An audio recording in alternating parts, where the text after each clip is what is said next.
Gipuzkoako aldun nagusia, legebiltzarreko lehendakari Andrea, gobernantza diputatua, ekonomia diputatua, administrazio maila desberdinetako udal ordezkari politiko eta teknikariak, nazioarteko hizlariak, ikerlari, aholkulari, elkarte, kide, aritu eta arituak, bertaratu zeratenak eta online saioa jarraitzen ari zeratenak, ongi etorri. Ongi etorri, Gipuzkoako foru aldundiaren izenean, Arantzazula, Telesforo Monzon ELAB eta Deliberatiba lau antolatzaile erakundeen izenean. Ongi etorriak bai eta baita eskerrak ere. Herritarrok politika eta agenda publikoan eragiteko gaitasuna eta aukera zabaltzeko bide berriak irekitzen urratzen ari zareten eragile publiko-pribatu, elkarte eta norbanako guztiei. Egungo testuinguruan parez pare ditugun erronkei erantzuteko herritarren eta erakunde publikoen arteko lankidetza modu berriak beharrezkoak direla dioten joerak entzuten ditugu.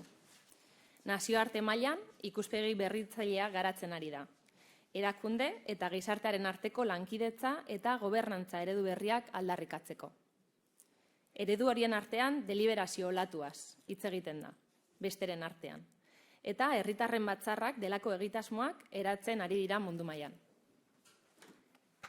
Hau horrela izanik, Gipuzkoako lurraldean ere ikuspegi berritzailea abian jartzen ari gara.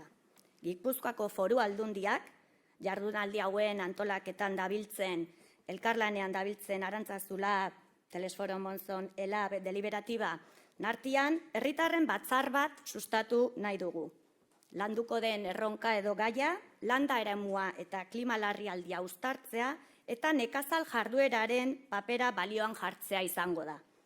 Herritarren Batzarra diseinatzen hasiak gara eta gure helburua da prozesua 2000 urte honetako amaieran, datorren urteko hasieran gauzatzea. Gipuzkoako egitasmoarekin batera Tolosan beste herritar batzarra aktibatuko da. Eta tokiko eragileak OCDEko lantaldeekin batera, baita nazioarteko hainbat adituekin batera ere, deliberazio prozesua gurean instituzionalizatzeko aukerak aztertzen ari gara. Gipuzkoako egitasmoari buruz eta instituzionalizazioari buruz nahiara goiak hitz egingo du gure jardunaldi hauen amaieran. Eta beraz, testuingurua hau izanik, Herritarren Batzarrak deituriko deliberazio prozesu hauen inguruko ezagutzan sakontzeko antolatu dugu jardunaldi hau. Nazioarteko esperientziak gurera ekartzeko eta demokrazia deliberatibaren nazioarteko aritu handienei entzuteko.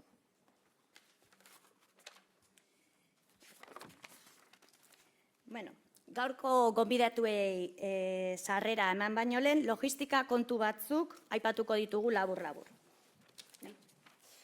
Hainbat pertsona online jarraitzen ari zarete eta 2 e-mail sortu ditugu zuen galderak eta jasotzeko. Pantailan ikuste dituzue 2 e-mailak, hemen zaudetenak edo online jarraitzen ari zareten pertsonak, mesez bidali mezuak ona eta gu saiatuko gara galdera horiek ona bideratzen. Eta ez baldin badigu astirik ematen danak gaur erantzuteko, saiatuko gara ere aurrerago horiei bidea ematen. Saioa grabatu egingo dugu, gaur bertaratu ezin izan direnak eta gainerakoak ere aurrera begira material oso interesgarria izango delakoan gaudetan. Saioa 3 hizkuntzetan jarraitzeko aukera dago, hemen zaudeten pertsonak kanpoan ikusiko zenituzten petakak, eta petaka horietan 3 hizkuntza kanal daude.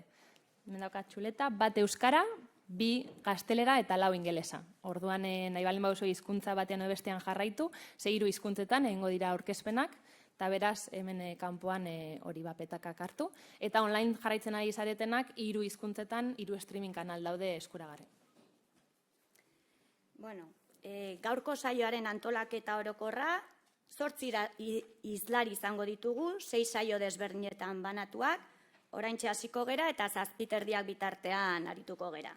Mundu mailako begiradatik, Europako adibide batzuk ikusiko ditugu, Herritarren Batzarren adibideak ikusiko ditugu, etorkizuneko erronkak aztertu eta gero tokikora gurera etorriko gera. Euskal Herrira, Gipuzkoara. Saio bakoitzean, hizlarientzako 21 minutuko tartea utziko dugu, eta ondoren galdera erantzunetarako 10 minutuko tarteak izango dira. Eta amaieran, kafetxoa eta goxoki bukatuko dugu guzti. Itxaso eta bion rola izango da pixka demora kudeatzea, beraz islarioi nola ingoizo 5 minutu falta direnean, abisatuko zaituztegu, eta galderak ere bideratuko ditugu. Aurkezpen bakoitzaren ostean, utzi ditugu 10 minutu, zuen galdera jasotzeko, bai hemen zaudetenok, bai beste aldean ez zaudetenok ere, eta beraz itxasok eta bio jongo gara galdera horiek ere dinamizatzen. Beno, eta gehiago luzatu gabe, jardunaldiari hasiera emango dio Markel Olano diputatu nagusiak. Nahi duzunean.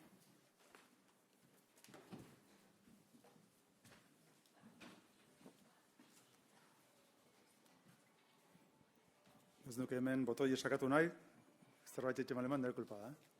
Atxalden guztioi, bakartxo, presidenta, diputatuak, eta hemen etorrezareten gainontzeko lagunok, eta nazioartetik etorrezareten izlarioi. Arratsaldeon guztioi, eta lehenik eta behin eskerrak, antolatzaile zereten arduradun guztioi, hemen aipatu diren 4 entitate, erakunde publiko eta gizarte ordezkari zareten guztioi mila esker, gaurko jardunaldi antolatu duzuelako.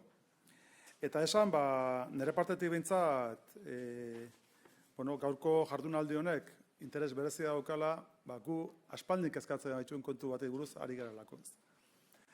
Hain da importantea, nun guka esaten dugun, bizi dugula oso krisi politiko sakona, mundu guztia, baina gurean bereziki, eta Gipuzkoan ez gerela hortik salbu, ez guk ere hemen krisi politiko sakona bizi dugula. Krisi horren muina izango litzateke jendearen, herritarren mesfidantza politikarekiko, oro arrola esan da. Eta egia da, guk soziometro daukagula, inkesta bat egiten dugula urtero hemen Gipuzkoan, ez da gaina bat baino gehiago egiten dugun urtean zehar, 3 esaten didate, eta orduan, horietan, ia modu permanentean galdera bat egiten dugu, eta galdera oso simplea, jendeare egiten diguna, eta da, politikaz fidatzea altzara. Eta urte pila batean egin dugu galdera hori, eta beraz, horren segidaren erantzuna daukagu. Eta egia da, 2016an ezezkoa ematen zigula, herritarren 71,3%. Eta garai hartan guretzako zen esageratua. Osea, 71,3% batek esatea ez duela konfiantzarik politikan izugarria zen. 2021 batean iaz 71,7%koa zen, eta urtengoan 1,82,2%. Pentsa, atera kontuak, 10 puntu hilo da denbora gutxian, herritarren mesfidantza politikarekiko oroar. Eta nik uste horrek islatzen duela krisi politiko oso importante bat, eta guk horren jabe izan da uste genuen erakunde ikuspegitik eta politikoki egin behartzala esfortzu handi bat hori gainditzeko, mesfidantza hori gainditzeko. Egia da, aurtengo inkesta ikusita, arrakasta handirik ez dugu lauki oraingoz, baina esperantza ez dugu galtzen, ez? Azkenean horrek sokoa luzea ekarriko duelako eta esfortzu handia eta oso jarraia beharko duelako. Badago autore bat, Anna Applebaum dena, orain dela denbora bat idatzi zuen demokraziaren gainbehera liburua, eta han kontzeptu bat sartzen zuen, eta zan neke demokratikoaren kontzeptua. Neke demokratikoa. Gaur egungo gure mendebaldeko demokrazietan neke badagola, eta direla demokrazio batzuk zaharkituak, hotzak eta nekatuta daudenak ez. Hori izan bere deskribapena. Eta iruditzen zait, prozesu hori globala izanik, gurean baita ere bere inzidentzia daukala, eta gu 2016an horri aurre egiteko prozesu bat martxan jarri genuen, etorkizunarik izenekoa, asko ezagutuko duzue, eta hor oinarrian gu nahi genuen azan alde batetik herrigintza indartu jendearekin ekarlanean, hori izan lehenengo intuizioa, guk herri bezala genituen erronka nagusiak eta herrigintzako esfortzu guzti horiek konektatzea gizarte antolatuarekin eta herritarrekin, eta bestalde baita ere gure guztion etorkizuna elkarrekin enfokatzea baita ere, modu esperimentalean, modu sistematikoan elkarlan baten eskutik. Hori izan etorkizunarik ezen esfortzuaren muina, eta beraz esperimentazioa ekarri zuen, ja urtea daramatzagu horretan, 130 bat proiektu hiritar martxan jarri dira, 31 bat proiektu esperimental baita ere ja sakonak eta soka luzekoak, eta jarri ditugu ja 11 proiektu estrategia ja referentzialak edo referentziazio zentrua guztizuena, baita ere bere eraikinekin eta jarri ditugu ja desentez. Beraz, 11 bat arlo horretan ja batzuk bere fundazioarekin edo beste entitate juridiko batekin, baina ja askoz ere oinarri sakonago batekin. Hoietako badugu justu Arantzazu Lab, etorkizunarik izen kontestuan jarri zen martxan, eta azkenean Arantzazu Labek nahi du lankidetzazko gobernantzan erreferentzi gune bat izatea. Ez bakarrik Gipuzkoan, baita ere gure inguruan Euskal Herrian ere bokazio hori dauka. Eta Arantzazu Labekin guk nahi dugu baita ere ikasi eta mundu mailan dauden esperientzia aurreratuak barneratu. Eta nik uste dut gaurkoa ere horren adibide importante badala. Eta hori egitea elkarlanean, gure herriko eta gure lurraldeko beste eragile importante batzuekin, gaurkoa baita ere kasu. Yo diría que vivimos una encrucijada, todos somos muy conscientes de que vivimos una encrucijada, incluso lo vemos todos los días en Ucrania, entre el modelo autoritario y el modelo democrático, ¿no? Tenemos una disyuntiva muy potente en ese aspecto y efectivamente vemos corrientes políticas y sociales que lo que quieren es quebrar la convivencia de nuestras sociedades. Generan cada vez más desconfianza, más enfrentamiento y se alimentan de ese enfrentamiento social para, al final, conseguir el poder, que es su objetivo máximo. Y nosotros somos muy conscientes de que reconstruir los puentes dentro de las sociedades es absolutamente fundamental y eso hay que hacerlo de un modo permanente. Y por lo tanto, restaurar, fortalecer la comunidad es un objetivo absolutamente inalienable, ¿no? Que no podemos abandonar. Y ese esfuerzo lo tenemos que hacer en el contexto actual, en las sociedades actuales, contemporáneas. Y es difícil, realmente difícil, pero es un esfuerzo que no podemos dejar de lado. Guk etorkizunarekin hortik enfokatu dugu, eta esaten duzuen bezala, esfortzuak oso zabalak eta handiak izan dira, baina egia da, mundu mailan egiten diren esperientzia aurreratuetatik ikasi nahi dugula. Eta horietan, geroz eta indar gehiago hartzen ari da justu gaur, aipatzen den Herritarren Batzarren esperientzia hori, hainbat arlotan, hainbat lekutan indarrean dagoena, eta gaurko jardunaldiak nahi duena da hori elikatu. Ez guk ikasi, nik uste dut, perspektiba autokritiko batekin esango du baita ere, guk etorkizunarekiz eta elkarlan hori neurri handi batean gu daukagun gizarte kapitala indartsuarekin eta gizarte antolatu indartsuarekin martxan jarri dugula, eta herritarrekin konexio hori egitea zuzenean, oraindik ere erronka oso importantea dela, eta funtsezkoa dela, ezinbestekoa dela, aldi berean. Beraz, hor, ikasi beharra daukagu mundu mailan ze esperientzi dauden, eta horietatik ikasi ondoren, guk ere aplikatu gurean. Beraz, espero gaurko jardunaldia guztiontzako aberastegarria izango dela, eta denei eskerrik asko gaur hemen izateagatik. Mila esker.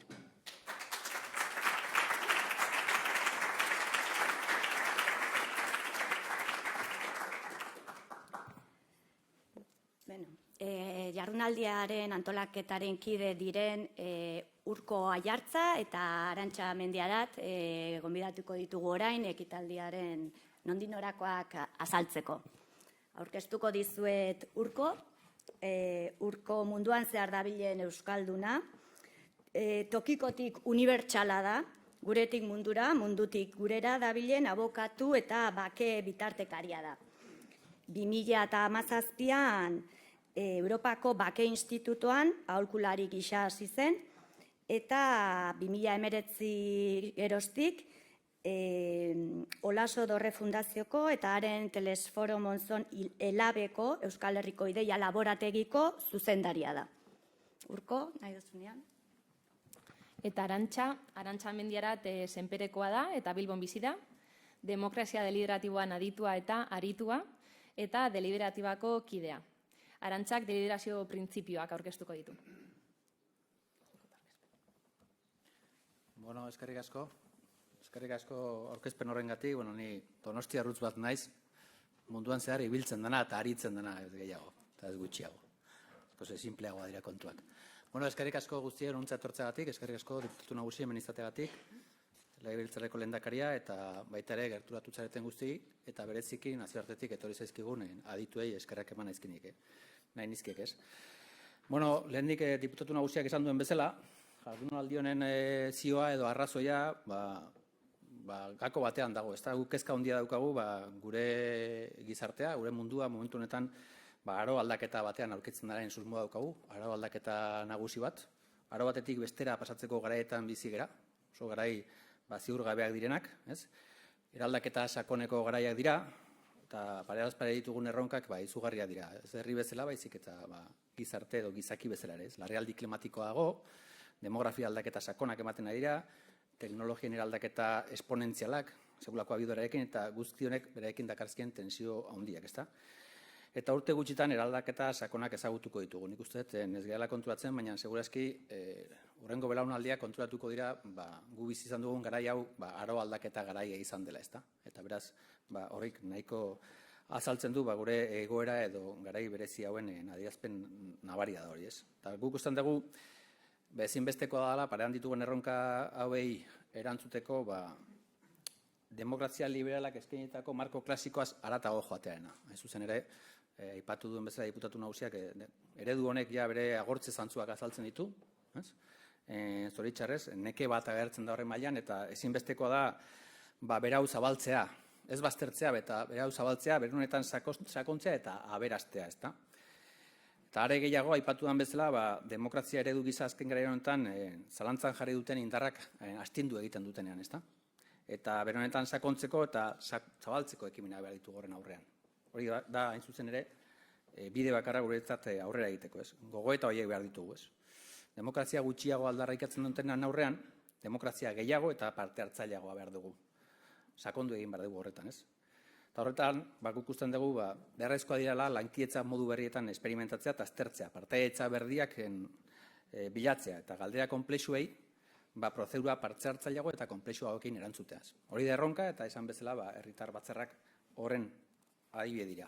Nik uste zorionez, jada ematen ari dira zantzua gure herrian, gai horren inguruko eztabaida piztearenak, ez? Gasteizko parlamentuan onartu berria da, klimaen inguruko asanblada baten beharra. Nafarroako parlamentuak ere, zorionez, onartu du hori. Eta lehen aipatu dan bezala, Gipuzkoan ere bai, bi laborategiok eta Gipuzkoako diputazioak badaukagu ekimen bat gai honen inguruan abiatzeko egitasmoa, eta gero nahiaragoiak pixka bat zabalduko du hori, ezta? Nik uste kontestu horretan jardunaldi hauek sekulako garantzia dutela, eta horretaz arituko gara gau. Alde batetik egon gara, testuinguru horretan, ze erronka daudenen inguruan, eta horretarako nik uste bi islari paregabe ditugula, Claudia Sualitz eta Graham Smithek azalduko izkigute gai hoben erronkak, eta testuingurua, eta gero bi adibide garbi ukiko ditugu, Danimarka eta Eskozia, ez? Eta bertan sustatutako herri batzarretaz arrituko dira gure bertaratu diren lagunak. Batetik Stephen Gettins eta Oliver Escobar internet bidez batuko zaiguna, eta beste aldetik Lars Kluber. Mila esker bidoi hemen izateagatik.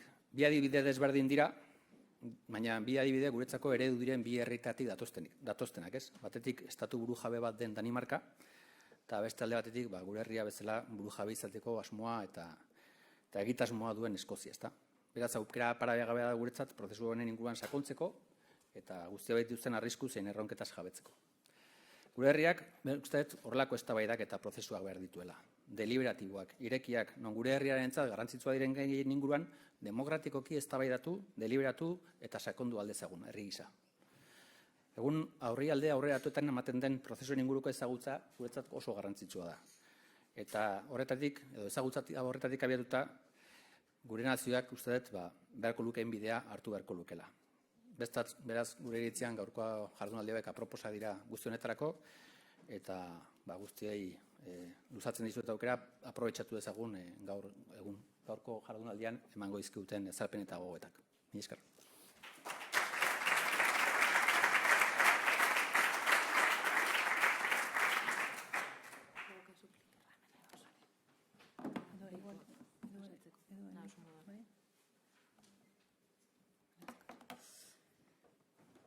Atxalde hon, asko pozten naiz hemen egoteagatik eta eskerrik asko guztiei gerturatzeagatik. Hitzaldi asko eman ditut munduan zehar, baina beti etxean hitz egitea impresiona maz. Hasiko naiz hemen, haré un pequeño repaso, un breve repaso a los principios deliberativos que están detrás de esos procesos que vamos a comentar hoy.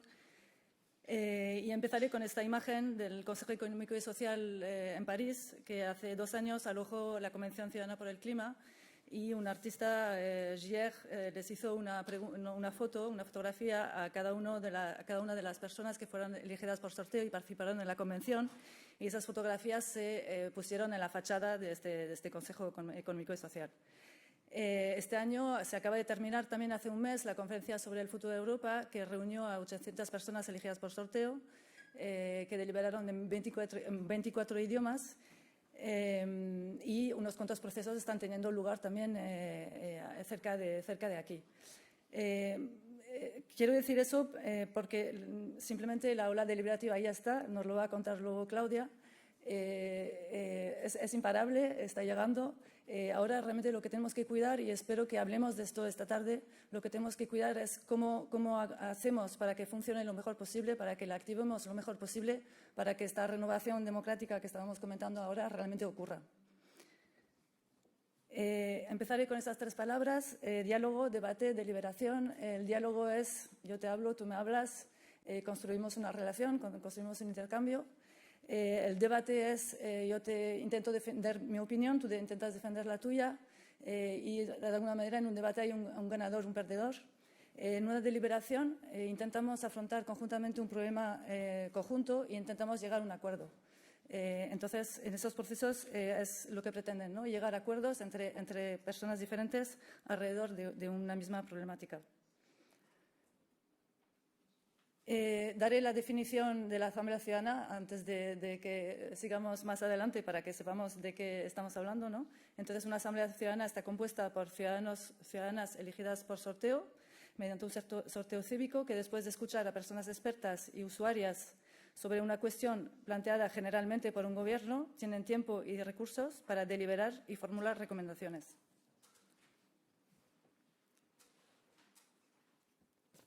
Lo que se busca con esas asambleas son cosas muy precisas. Esas asambleas no valen para cualquier tipo de pregunta. Como lo ha dicho antes Markel, ya estáis haciendo muchos procesos participativos aquí y que son muy útiles para las cuestiones que habéis planteado. Quizás ahora es hora, con esas asambleas ciudadanas, de plantear otro tipo de preguntas. Y para lo que sirven esas asambleas son para afrontar dilemas políticos reales, considerando los costes y beneficios de lo que suponen esos dilemas. Y lo que se pretende, obviamente, es generar procesos muy difícilmente manipulables por grupos de presión, ya que las personas que toman las decisiones son personas que han sido elegidas por sorteo, que no tienen un vínculo directo con el tema del que se habla y que funcionan durante un mandato corto. Lo que se consigue con esas asambleas ciudadanas son mayorías amplias en torno a cuestiones políticamente complejas, y se consigue luchar contra la polarización del debate y la desinformación, que son los grandes males, ¿no?, de nuestro tiempo. Os voy a dejar 2 minutos, ya que estamos ahora en hora post comida, para, por favor, que encontréis a alguien en esta sala que no conozcáis, que le digáis quién sois y le digáis una cosa que sabéis sobre las asambleas ciudadanas. Tenéis 2 minutos.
Bueno,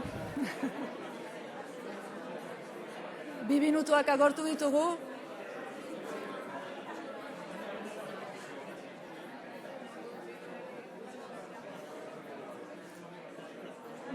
Vamos a seguir.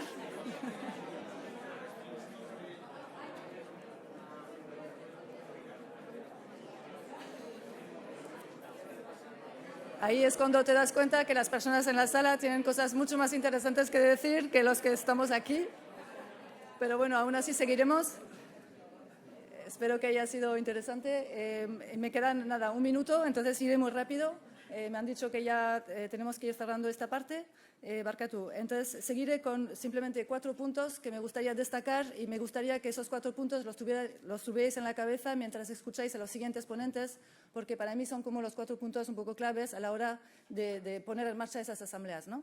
Entonces, como lo he dicho antes, las asambleas ciudadanas responden mejor a cierto tipo de preguntas. Esas preguntas complejas, de largo plazo, que responden a dilemas basados en valores. Entonces, esto hay que pensarlo bien antes de poner en marcha una asamblea ciudadana. Quizás para la pregunta que vosotros tengáis ahora hay otras fórmulas que, de hecho, ya las estáis aplicando que funcionan mejor, ¿no?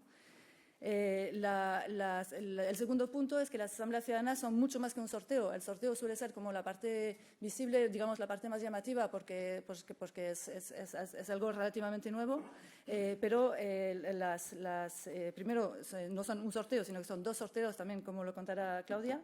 Y sobre todo que hay detrás del sorteo hay toda una gobernanza del proceso que también garantiza esa diversidad de puntos de vista y el hecho de que llegue a buen puerto, y también, por ejemplo, unas condiciones de participantes para los miembros de la asamblea que son fundamentales a la hora de garantizar, más allá del sorteo, esa igualdad, esa inclusividad que pretendemos cuando formamos esas asambleas ciudadanas. El tercer punto sería otra vez el de la polarización y la desinformación, porque creo que cualquiera que ha estado en una asamblea ciudadana sabe que la polarización que se da en los medios de comunicación o en las redes sociales o incluso en las instituciones políticas no se dan en las asambleas ciudadanas. En las asambleas ciudadanas las personas llegan y entienden que tienen que llegar a un acuerdo. Entonces, hay muchísimo respeto, hay muchísima escucha, sea cual sea el tema, y bueno, gran parte de los participantes también, y eso lo sabemos por encuestas, cambian de opinión mientras se participan en la asamblea, y eso, claro, es clave para llegar a esos acuerdos, ¿no? Obviamente ahí también tenemos que cuidar la posibilidad de que los propios participantes puedan elegir a los expertos a los que acudan para reflexionar sobre las preguntas que se les hace, y esa es parte también de luchar contra esos dos conceptos. Y ya acabo con esto. Las asambleas ciudadanas pueden ayudar a reducir la brecha entre la ciudadanía y los gobiernos. De hecho, ha sido como el punto de Markel y por eso también, obviamente, hacemos esas asambleas. ¿Y por qué? Porque las recomendaciones que se generan tienen un alto grado de legitimidad, que también todo, digamos, el procedimiento se hace para eso, para que las recomendaciones que lleguen tengan casi tanta legitimidad como la propia institución política, y porque también detrás hay mecanismos precisos para luego hacer un seguimiento de las recomendaciones, una respuesta por escrito por parte del Gobierno, de cada una de las recomendaciones que se hacen, un comité de seguimiento que vela luego por la aplicación de esas recomendaciones. También la posibilidad, obviamente, para los gobiernos de decir esas recomendaciones nosotros no las vemos y no las vamos a poner en marcha. Cada vez que un gobierno dice que no a una recomendación de una asamblea ciudadana también es bueno, porque eso quiere decir que se toman en serio lo que tienen delante y que también ellos, al final, son quienes ahora mismo hacen la ley y pueden decir que no a una recomendación de una asamblea ciudadana, ¿no? Con eso acabaré. Simplemente decir que quizás hay 2 grandes retos también que no sé si los abordaremos hoy. Es la conexión de esas asambleas ciudadanas con la sociedad en su conjunto. Es verdad que yo creo que es todavía una cosa que no sabemos muy bien hacer, y digamos, romper esa isla que se crea y crear esa conexión con la sociedad en su conjunto es realmente un reto. Y luego el reto también de la institucionalización, es decir, son mecanismos que requieren mucho esfuerzo y que pensamos, y bueno, es lo que ya Arantza está promoviendo, lo que ya se está haciendo en Tolosa, digamos, ir más allá y pensar en asambleas permanentes que aseguren que se pueden llevar a cabo esos procesos sin tanto esfuerzo y tanto compromiso, ¿no? Besterik ez, eskerrik asko.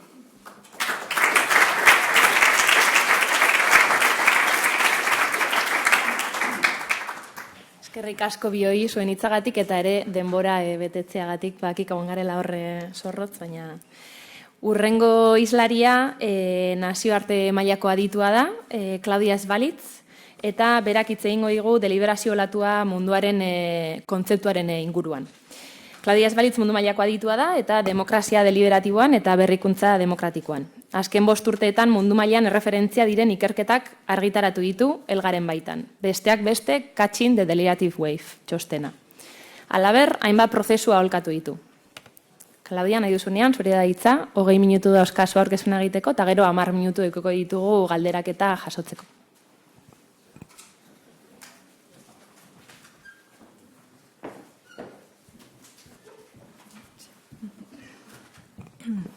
Thanks very much for the invitation to be here. It's wonderful to have a chance to come to the Basque Country. It's been about a year that we've been in contact with Ione and with Nayara at the Aranzazu Lab, so good to meet in person and to see also your beautiful country. So my name is Claudia Esbalitz. I lead the area of work at the OECD on innovative citizen participation, and it's been about 10 years though that I've been working on these questions of deliberative democracy and how we could be changing our democratic institutions. So I really liked actually that you opened, Marca Lolana, with the statistics about the surveys you've been doing, that now at 82% people feeling like politics is perhaps not working. The first book that I wrote in 2014 was The Populist Signal, Why Politics and Democracy Need to Change, because I do think that these sorts of things are those signals that something kind of deeper is wrong, but that we could be doing things a bit differently too. So what I will go over today in my brief time with you is the work that I've been leading for the past 4 years in particular at the OECD, which is an international organization of member countries.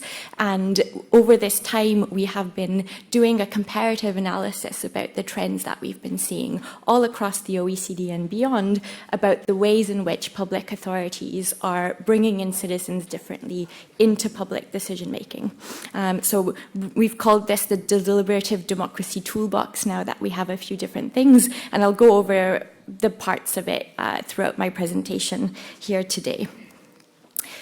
Starting with some of the findings from this big report that we published in June 2020 called Catching the Deliberative Wave, which at that time was based on an analysis of 300 examples of things like citizens' assemblies and citizens' juries being used at all levels of government. And since then, we've published an update to that database, which now has almost 600 examples as of the end of 2021. So this deliberative wave is growing, coming from all different levels of government and also many different countries.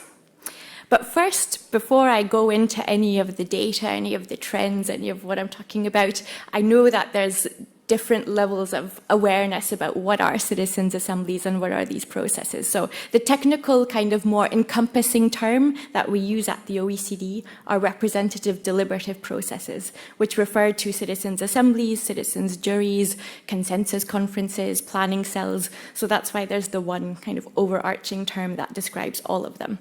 And so what is this? The starting point, as Arantxa was saying just now, is that there's a problem that needs to be solved. So it's not just identifying an issue like climate change. What do we do about this? It's more like, how do we reduce greenhouse gas emissions by 40% by 2030? How do we improve the air quality of the city that we live in? How do we, or what should be our infrastructure investment plan for the next 10 years? These sorts of questions that are actually identifying a real problem and are quite specific and precise. So the starting point is a problem, and to try and address this and come up with solutions, the public authority convenes a small but broadly representative group of people, which is then called the Citizens' Assembly. And what makes this different to probably some of the more participatory processes that people here might be familiar with is that the people are brought together through a process called the civic lottery. So what this entails is that there are two stages to it. In a first instance, there's a very large number of invitations that go out completely at random to the population. So depending on the size of the place, it's usually somewhere between 2,000 to 40,000 invitations. And people are invited by the mayor or the minister or the president of the council to be part of this process to address that problem. And they're explained, how many times they will meet, what kind of resources they will have, and then what will be the follow-up to it afterwards. And everyone who accepts this invitation to participate then gets put into a second pool from which there's a second lottery that takes place. But this time, there's a kind of control process to ensure that that final group is more or less broadly representative of that community when it comes to things like gender, age, socioeconomic status, geography. So what you have is a sort of microcosm of the population that's brought together. And so once that group is convened, they roughly go through 3 different stages. The first is orientation and learning. So people first have a chance to meet one another, to have a chance to get to know each other a little bit, to set the rules that are going to define their deliberation. They set the kind of ground rules between each other, the values that will guide what they will be working on.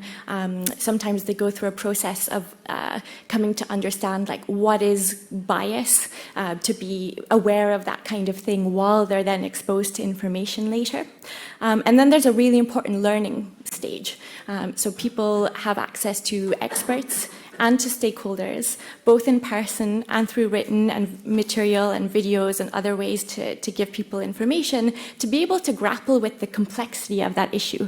Your government is asking you, how do we reduce greenhouse gas emissions by 40% by 2030? You need some information to be able to come up with something actually robust and concrete. And then once that kind of phase is over and there's a bit of fluidity between these things, there's then a phase of deliberation. So, okay, we've heard all this information. We need to weigh these different perspectives. We also need to listen to one another and bring in our personal experiences of this issue.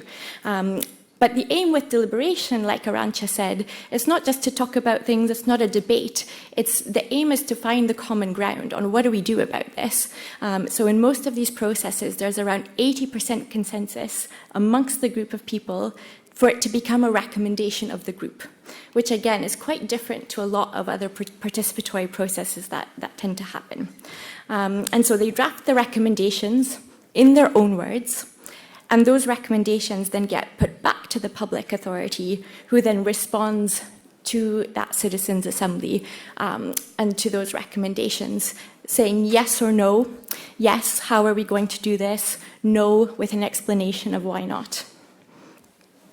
So perhaps to make this less abstract, I have one example from another region. I know there's going to be some other regional examples from Scotland and elsewhere, so I chose one that won't be covered by other speakers, and also from my own home country of Canada. So in 2017, the Greater Toronto Region Transport Authority convened a citizens panel of 36 people that met over the course of 3 months, 5 full days, and a little bit of extra time at the very beginning, but around 5 days. And they gave recommendations for the region's regional transportation plan for the future. So this is a region with around 6 million people. In the next 10 years, it's meant to grow by 3 million people. So really big challenges of how do we actually adapt our infrastructure to this massive growth in population that's expected. And this group of people have shaped what is now that plan, which is being implemented. To give you a bit of the bigger picture of how this deliberative wave has been growing and why we called it this. So I mentioned there's around almost 600 examples of these processes. The earliest ones go back to the 80s, but the wave really kind of took off and gained momentum from around 2010.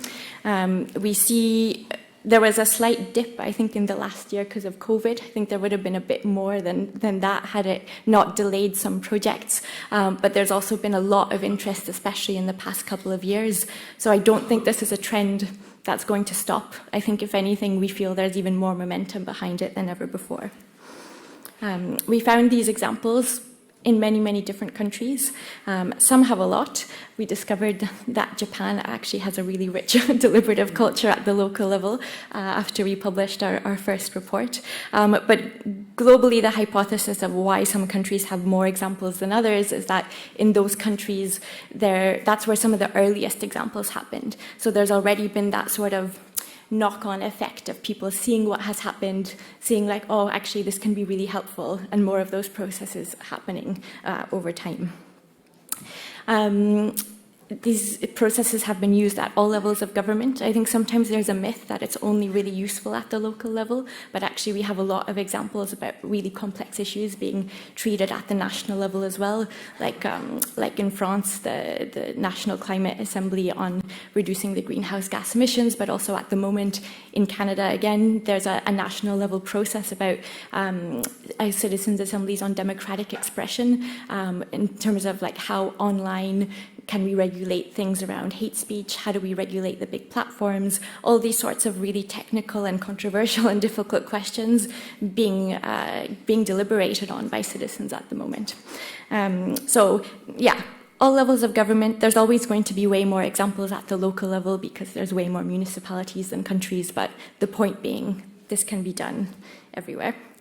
And one of the questions we were interested in is what sorts of issues have these processes been used for? So the first thing was that actually lots of different issues, many, many different types of public policies have actually been addressed in this way. And certain types of policy issues, though, come up over and over again. So things to do with urban planning, strategic planning, the environment, health, infrastructure, and what we thought might be a more helpful way of policymakers and public officials understanding when is it useful to do one of these is the types of problems that they're trying to address. And again, Arantxa touched on this a little bit already, that they're really well suited for addressing values-based dilemmas, complex issues. So it's not really useful to have a process like this if there's only a binary set of options on the table or where there isn't actually a complex set of trade-offs to keep in mind and to weigh.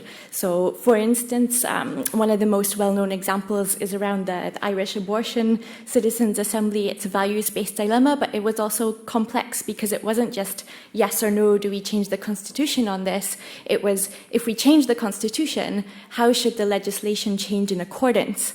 And that's where there was the really difficult discussions and deliberations about how, like, what would that look like? And it also meant that people, when they went to vote in the referendum, knew what change would look like. And then the final point being about long-term questions. So those sorts of issues that kind of help go beyond those shorter-term incentives of electoral cycles. One of the things that also gets asked a lot is what is the impact and how often does this actually get implemented? It's really hard to find the data on this, and I think anyone who works in the policy world probably understands that it's because quite often the actual follow-up and implementation takes place some time after a process like this ends. But we see from the data that we do have that actually most of the time, at least half of the recommendations, and often almost all of them, if not all of them, do get implemented.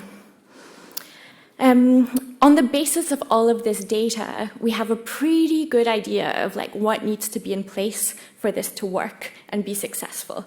Meaning that on the one hand, it leads to really useful recommendations for policymakers that have taken into account the trade-offs, that have said how are we going to pay for these things, that have taken into account the complexity of the issue, but on the other hand are also done in a way that the public trusts this process. So I won't go into the detail of these, but there is detail about them available, and I'm happy to answer questions if people are interested, because I wanted to touch on two last things in this presentation. One is just to say that we've also developed evaluation guidelines that build on those principles and make them a little bit more detailed and clearer about how you could actually be implementing those good practice principles. And then the final thing that I want to leave you thinking about is that we're also seeing that the latest trend is actually less about how do we do one assembly on this one issue, and thinking in the longer term and bigger picture sense about redesigning democratic institutions. So the latest paper that we published that I wrote at the end of last year outlines 8 models for institutionalizing deliberative democracy. It's not a theoretical paper. It's really actually quite descriptive about this is just what we've already seen happening, and opening up the reflections on what else could we potentially see beyond that. Again, I'm not going to go into the detail of these. I could give an hour presentation just on this, but I just wanted to give you a sense about what these different 8 approaches are, and this paper is also publicly available online. But I did just want to leave you with one example that I'll explain a little bit. I realize I should maybe just do as a ranch and put the pictures of the group, but, but this gives you a little bit of a sense of the complexity actually about the thinking. And so the Paris Citizens Assembly is a permanent citizens assembly, and I was involved in designing this, and I'm now on the oversight committee for it.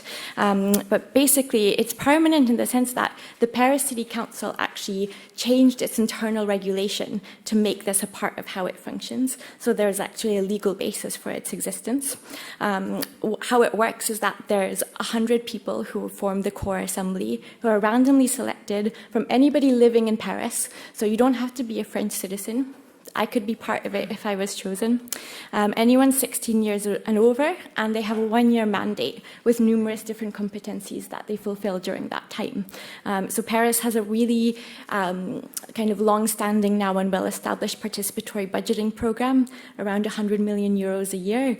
The Citizens Assembly now decides on what is the theme for the next year's participatory budgeting. So it has a really big role actually on shaping those investment decisions. It also has the same competencies as the elected Paris City Council members in terms of being able to put forth current affairs questions and what are called vœux or wishes towards the City Council. It can launch an evaluation mission of an existing public policy in the city. And then it also has an agenda setting role, because it can decide on what issue is really important right now that we feel is not getting enough attention by the Paris City Councillors, that we will put to a one-off citizens jury, and that jury will be able to actually draft a local bill, and the local bill will be submitted directly to the Paris City Council and will need to have a debate and vote on it. So now they're getting into it. They're not actually making the decisions because the Paris councillors still need to vote on it. They still decide, but it's opening up actually a new pathway for the roles that citizens can be playing in a democracy today. And there's also a written requirement in this legal text about the requirement to respond to all of these things that come out from what the citizens are doing. So I will leave you with those thoughts and reflections about how democracy is evolving, and I'm happy to answer any questions. Thank you for your attention.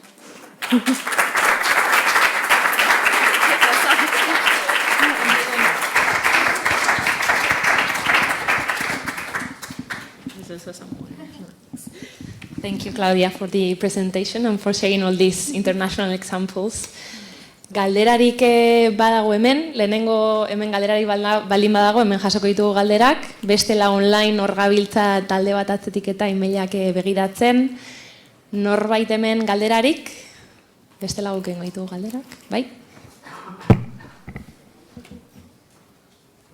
Hello, good afternoon, and thank you very much for a very informative presentation.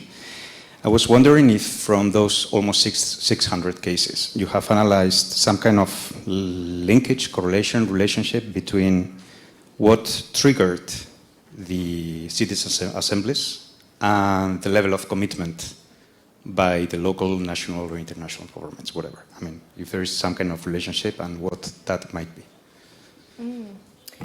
Yeah, that's a good question. I haven't done like a specific analysis on this, so what I'm saying is more of my hypothesis, informed by the different research and things and the conversations I've had with the ministers and others who've been behind this. The reasons vary sometimes. Sometimes there's really a desire of just wanting to really try and change how things work, and then finding the issue and creating a process around it as a demonstration of we could be doing things differently.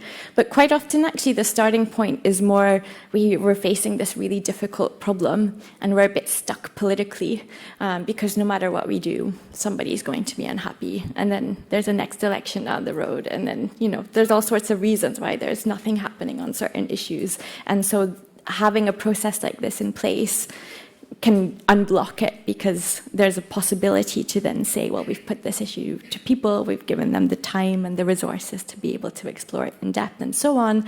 And usually there's been some inspiration from having seen this being done elsewhere on a similar issue or on other difficult issues in general as a source of inspiration of why there's a sense that this could work and be helpful. So. Beste galderarik? Ez? Hey, Antonio. Hi, thank you for a very, very interesting presentation. I wanted to know your opinion about something that Arantxa mentioned at the beginning. One of the challenges seems to be how to connect the process with the wider society. And of course, in the Paris case, you have this permanent assembly, but are there any other ways? Do you know any other means for this?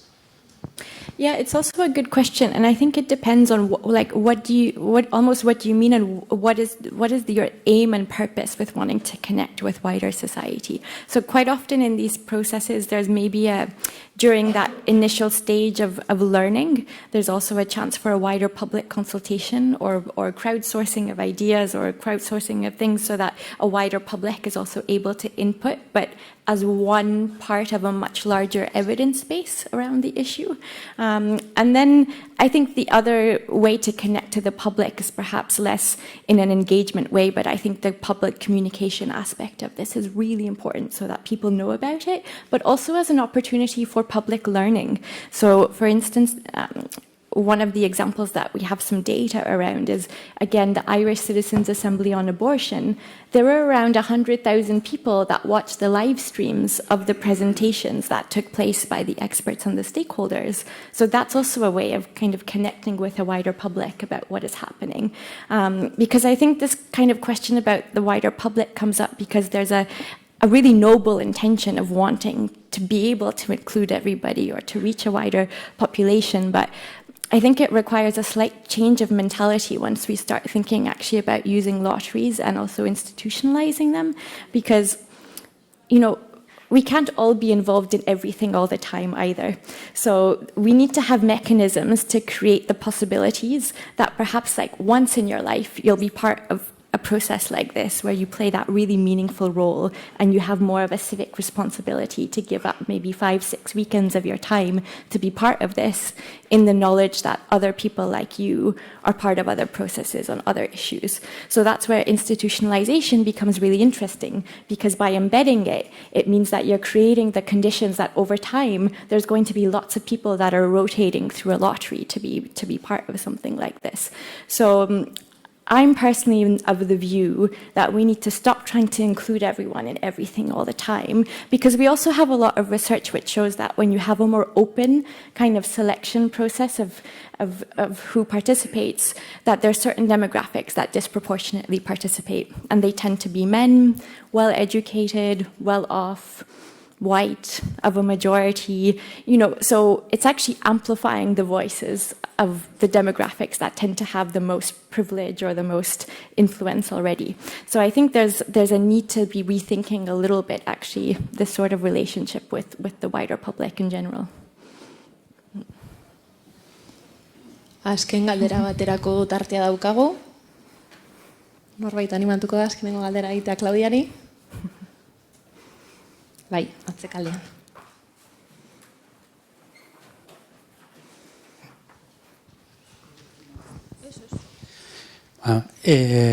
Kaixo, mi esker zure...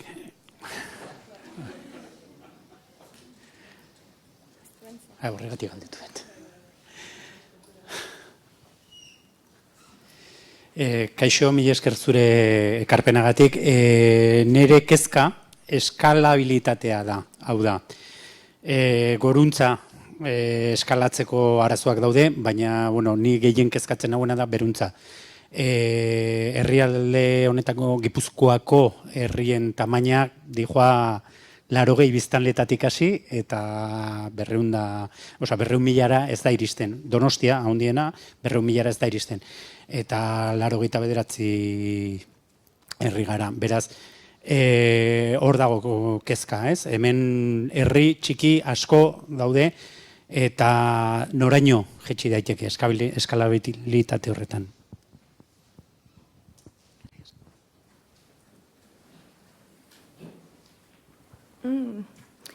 Okay. So just to make sure I understand the question correctly, in terms of like scaling them downwards, you mean like in terms of is it possible to do it actually at the like hyper-local level in a very small place? Yes? Okay. Well, I mean, yes, in the sense that there are actually quite a lot of examples. So in the data, 65% of examples are at the local level. Of course, local, the size varies. It's true that the use of civic lotteries and the technical term being sortition works best for larger populations. So it's why actually at the national level, regional level, it's a really good mechanism. It becomes harder when you have a really small municipality. So I've been involved in trying to help design a process in a small place with only 5,000 people. And that's the biggest challenge actually in a context where everyone knows each other. So we're actually debating whether this is the best method in such a context. I think it would depend exactly on what size, the community and so on. But I mean, we are working right now in Tolosa, which is around 20,000 people, right? Yeah. And I think that's still a very good size to be able to do something like this. I think the challenge is really in very, very small localities where perhaps another mechanism would work better. But in general, yeah. Eskerrik asko, Claudia, zure hori aurkezpena partekatzegatik eta galdera erantzuteagatik. Beno, oraingoan Eskoziara bidaiatuko dugu. Eskoziako bi hizlari ditugu. Lehenik eta behin biak aurkeztuko ditut jarraian. Stephen Gettings, St. Andrews Unibertsitateko, Eskoziako Unibertsitateko irakaslea da. Parlamentukidea izan da. Eta klima aldaketa arloan aditu eta taldekide. Lehen ministroaren aholkulari berezia izan da, energia eta klima aldaketan. Eta gero online konektatuko den bigarren hizlaria Oliver Escobar da, Galiziarra izatez, baina Edinburgoko Unibertsitatean zientzia politikoetako irakaslea da, unibertsitatean. Eta bera izan zen, 1919 eta 20 urteen bitartean, Eskozian egin zen lehen herri batzarrean ikerlaria. Eta ondoren, 2020 eta 21 urte bitartean, Eskozian klima batzarran, egin zen klima batzarrean gobernantza taldean aritu zen. Orduan bakoitzak 15 minutuko tartetxoa izango duzue, bata bestearen atzetik, eta gero 10 minutuko tartea galderetarako biontzako. Beraz, Stephen, nahi duzunean, welcome, and the word is yours. Thank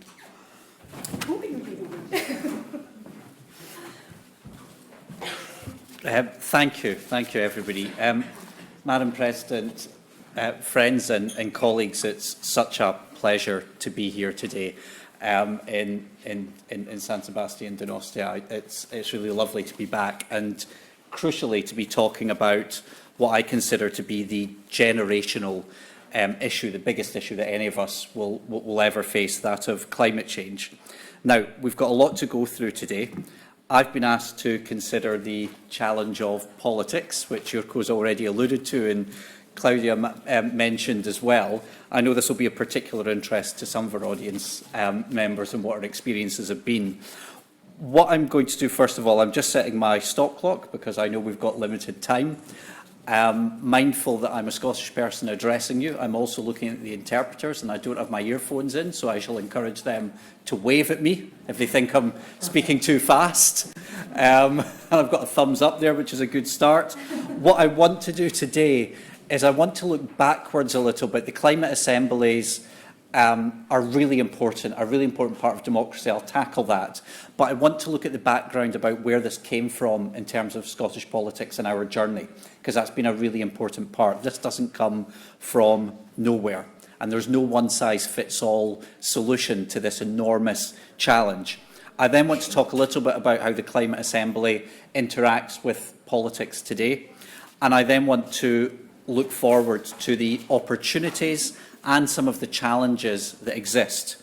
I should also say, just as a matter of background, climate change is something, we've touched upon this already, that affects each and every one of us. There is a responsibility for the individual, there's a responsibility for communities, there's a responsibility for local authorities, national governments, and also the state level as well. And that's something that we understand in Scotland, with that multi-level layer of governance that provides opportunities but also creates challenges as well, because there'll be some areas where here you can do an awful lot of the work, and other areas where Madrid will have responsibilities and local communes will have responsibilities. Looking back at the Act, the Scottish Parliament was established in 1999. Now, this is important because what the Act that established the Scottish Parliament in 1999 did was it did not state the powers that the Scottish Parliament had. Rather, it stated the powers that the Scottish Parliament did not have. There's a schedule that lists them all. Space, foreign affairs, defence, you name it.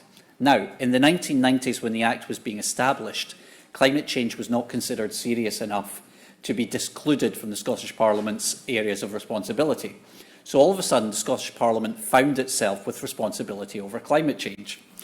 And that provided an enormous political opportunity for a Parliament that was relatively new, that was ambitious, and bluntly also had a pro-independence government there that wanted to show what the Parliament could do. So in 2009, the first Climate Change Act was introduced. It was a minority government at the time, so a very small minority of members of Parliament supporting the government, so the government needed to negotiate with every single party. There were 47 members of the SNP supporting the government, 46 Labour Socialist members, 18 Conservatives, 17 Liberals, 2 Green Party members. Why are these numbers important? Well, these numbers are important because at a parliamentary level, it was impossible to do anything without collaboration and working together. So there was that kind of politics whereby on something as serious as climate change, partisan politics could not be allowed to succeed. What ended up happening was Scotland at the time, in 2009, passed at that stage the most far-reaching, world-leading climate change legislation of any parliament in the world of 42% reductions in emissions by 2020, which incidentally it met, even though a number of officials and others said this could not be achieved. Why did that happen? Well, parliamentary consensus was important, bringing everybody together, but that did not come from everywhere. And actually, you can see the origins of the Citizens' Assembly to what happened prior to 2009, and I'm going to leave a lot of the dynamics around the Citizens' Assembly to my much more learned colleague Oliver, who will be presenting shortly. Ahead of the 2009 Act, there was a group of academics, business leaders, environmental NGOs, the CBI, the representatives of the business community, and the trade unions who came together. And they discussed climate change, recognising the huge generational shift that was required to meet the challenge of tackling climate change, and these 42% targets meant. They backed these targets. So critically, you had the business community who would have to invest, put hands in their pockets, hard financial decisions. You had the environmental NGOs whose very reason for being was to campaign for better action on the climate. You had the academics who had the research excellence to tell you what was possible and, frankly, what wasn't possible within the timescales you were talking about. And they sat in a room. And that meant that when the politicians came to make the decisions, civil society drove that Climate Change Act, because at that stage, the politicians, I'm sure, would have said yes, but there was such a compelling and powerful argument had been made by civic society. Now, as somebody who has been involved in politics and stood for politics, and I'll look to my political friends when I say this, answers and solutions to problems do not always come from the political level. In fact, they very often don't come from the political level. It's that civil society and solutions being found within our communities that drives that political level. And after the 2009 Act was passed, other things had to happen. There was a report on policies and priorities which offered a timeline of how the 42% target was going to be reached and then beyond to an 80% target, which has now been reduced to a net zero target. Why was that important? Because rather than just setting targets, there was actually a pathway to those targets. And in that pathway, there were difficult decisions in terms of transport, there were difficult decisions in terms of health, there were difficult decisions in terms of how each and every one of us lives our day-to-day lives. Some of those issues that came from that provided a political opportunity. As a result of the Climate Change Act, one of the first acts of the government was to move towards a commitment in 2011 to have an equivalent of 100% of Scotland's electricity being generated from renewable energy by 2020. We were told that couldn't be done. That has been met. Why has that been met?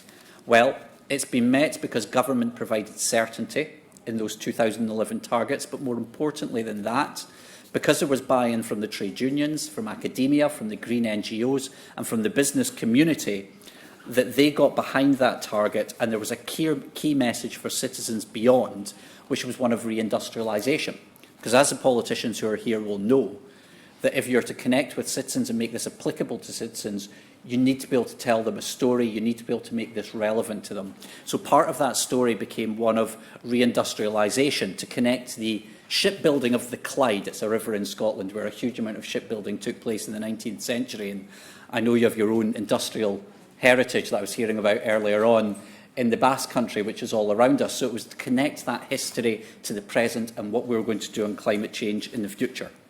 But there was also the question of social justice, which again, we've talked about today.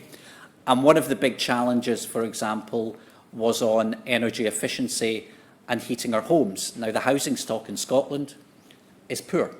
It's not great. It's not very energy efficient. It leaks a lot of carbon when you heat the homes. But when we talk about this, we didn't just talk about it in terms of climate change, we talked about it in terms of fairness, fuel fairness, energy fairness. So if the government invested money in cladding people's homes and making them warmer, we don't enjoy your climate. It can be more of a challenge, although I know it's not always warm and sunny here all the time.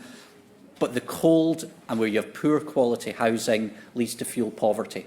So rather than talk about it in terms of the climate change, we were talking about it and trying to create a fairer society as well. If I can move on, that meant that when it came to more recently, and Oliver's going to talk about that, we were able to form a climate assembly. That climate assembly membership is reflective of Scotland's population and attitudes to climate. Now, this is really important because not everybody has the same attitudes to climate change. When it comes to the amount of wealth that you need to invest, when it comes to the changes that people want to see, that the government requires people to see in their day-to-day lives, not everybody thinks this is a good idea, not everybody thinks that you're going about it the right way. And I think as part of that climate assembly, recognising whole society also means recognising and listening to the people who disagree with the goals that you have. Because that is the only way in democratic debate and in a democratic society that we make progress. Why do we have parliaments? Well, we have parliaments in the hope that proposals at the start are better by the end, because we have deliberated, we have discussed and we have listened to the sceptics, and we've made some very, very difficult decisions as well. There was also critically a stewardship group. Now, when the 42% Act, 2009 Act was passed, it was passed unanimously. Every member of Parliament, even the Conservative Party, which had their concerns along the lines, approved those far-reaching measures. So the stewardship group was attached to the Climate Assembly. Why was that important? Because what you're doing is you're giving everybody ownership and you're giving each party ownership. There was also involvement of the Children's Parliament. We have a Children's Parliament in Scotland, very effective. And what does that do? Well, you're giving the voice to the people who will have to live with the consequences of your actions and decisions the longest. And there are an awful lot of good ideas and new thinking that comes from that Children's Parliament as well. But like anything, a citizens' assembly is not a political solution. In fact, it can create some uncomfortable questions for politicians as well. And I would encourage, if anybody's interested, there was a debate in the Scottish Parliament on the Citizens' Assembly on the 1st of March this year, when the Scottish Government said that we have gone with 75 out of 81 of the Citizens' Assembly recommendations, but of course that leaves very significant questions open as to why you didn't go with all the recommendations.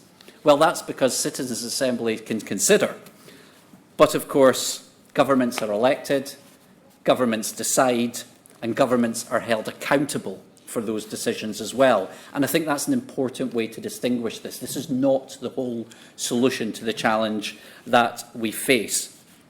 Climate change is the biggest issue that any of us will ever face, and I say that mindful that we have just emerged from the most horrible pandemic, which has claimed lives and infected all of us in this room and the whole world beyond. As we look at a war in Europe that will change irredeemably the world around us in the Europe that we know, climate change is and will be the biggest single issue any of us will face. And my question to you, and I think it's an open question, is liberal democracy equipped for this? Given the very significant questions that we have, the sacrifices we're asking people to make, and actually the political consensus that you are seeking to create, are we equipped for this? And Citizens' Assembly provides you with part of that solution, but not the whole solution. But very briefly, let's look forward, and I'm mindful of the time as well. I've got a couple of minutes here. Mindful of the time. What is the prize and the opportunity? Well, the first prize and the prize is that of tackling what is an existential issue to each and every one of us, regardless of where you come from or where you're going. But there's an opportunity, and in particular for sub-state actors. The solution is not always at a state level. A lot of the solutions will be at a state level, but the real solutions in terms of transport and heating are decisions that will be made at a very, very local level. And by decisions that are being made by those of you in this room.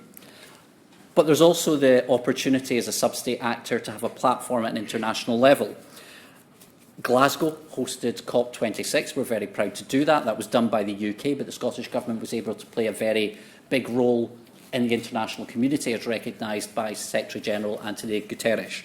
Today, First Minister Sturgeon is speaking to the Bonn Intercessional Conference, which is the next step of the way onto the next COP in terms of climate change, looking at the leadership and ideas that Scotland's had, and so giving us a platform internationally that we may not already have. And what that does is it allows us to tell a story to the rest of the world, but critically, it is an opportunity to do things better in areas like energy and food security that are paramount to make our society fairer, to make us more secure, and also to make us greener as well as wealthier and fairer. That is the prize, and every layer of government has a role to play. Now, I've deliberately not gone too far into the Citizens' Assembly because I know that Oliver is much better placed than I am. But again, thank you so much for having me along today. It's been a pleasure. Thank you.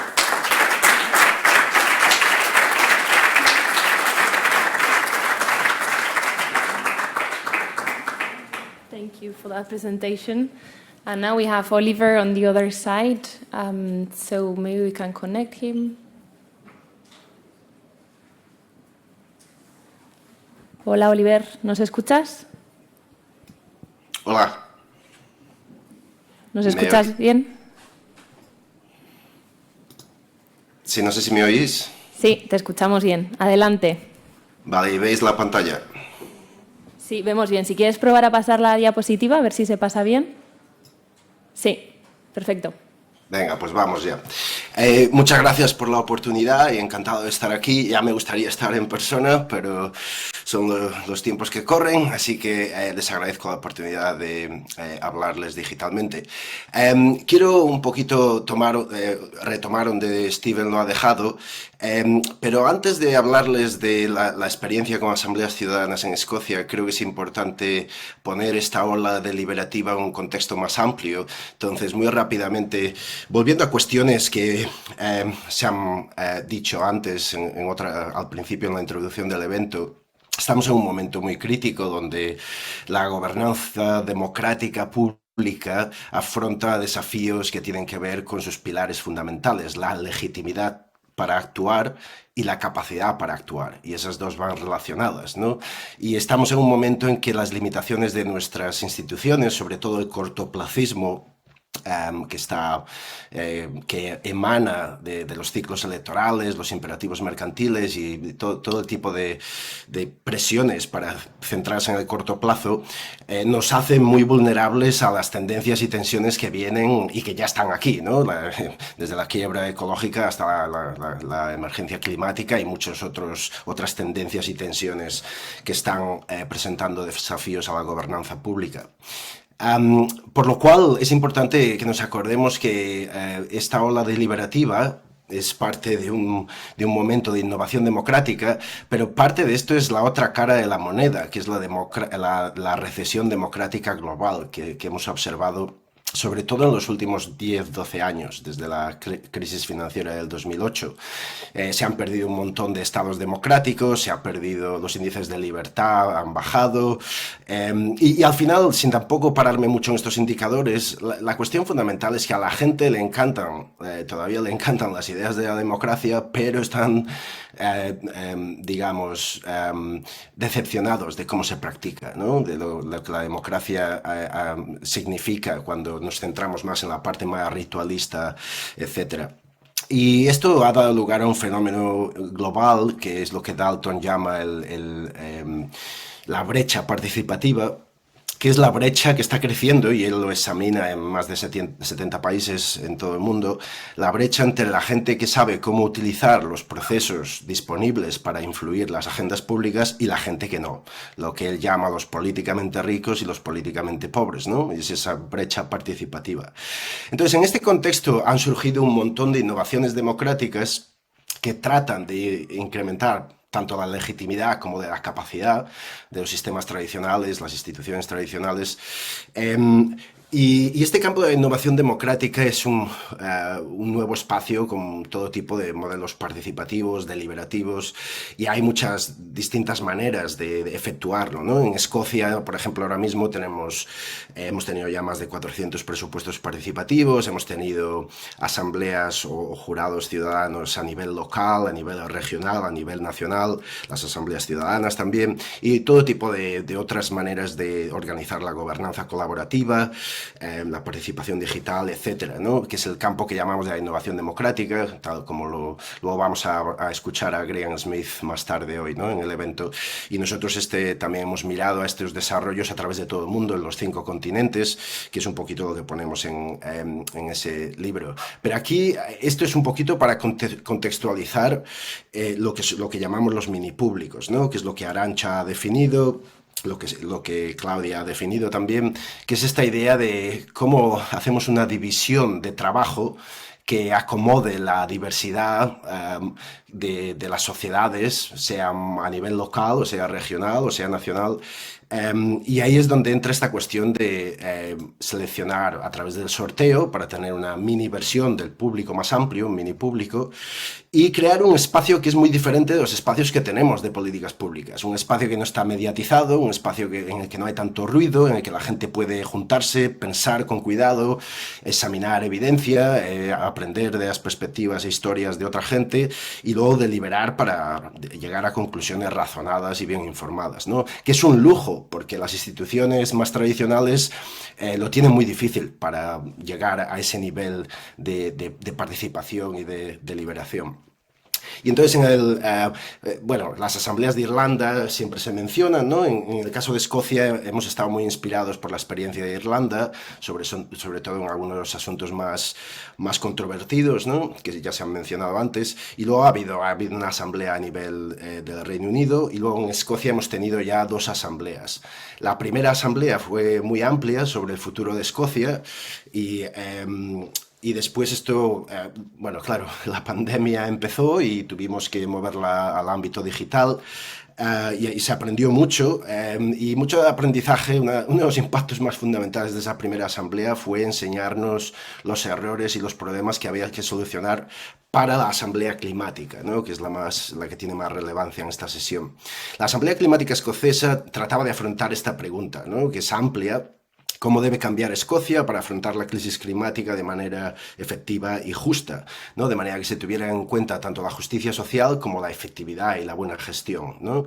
Y esta fue una pregunta que se desarrolló con un montón de distintos intereses, tanto en el mundo de la política, como de los negocios, como de la sociedad civil, dentro de un órgano de gobernanza. No les voy a aburrir mucho con el organigrama de la gobernanza, pero este es un diagrama con el que les quiero un poquito mostrar que, claro, hay una arquitectura de gobernanza importante que se tiene que construir alrededor de este tipo de proceso, ¿no?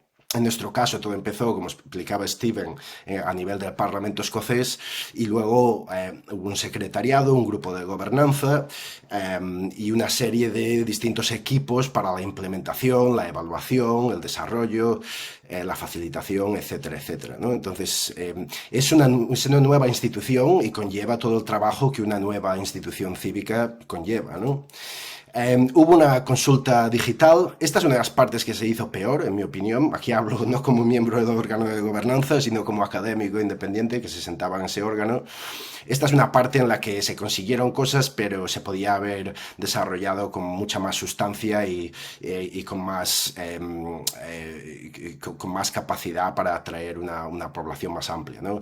Pero bueno, es una de las partes que hay que mejorar para el futuro. Una de las partes fuertes de la asamblea fue el proceso de aprendizaje. Tuvieron varios fines de semana donde más de 100 ponentes, desde científicas, activistas, gente del mundo de negocios, gente del mundo académico, etcétera, etcétera. Y luego se creó un repositorio, muchos de los vídeos, la mayoría se grabaron con un repositorio que ahora es un repositorio educativo también, que se puede usar en escuelas, institutos y todo tipo de gente, ¿no? Porque es una base de evidencia súper amplia.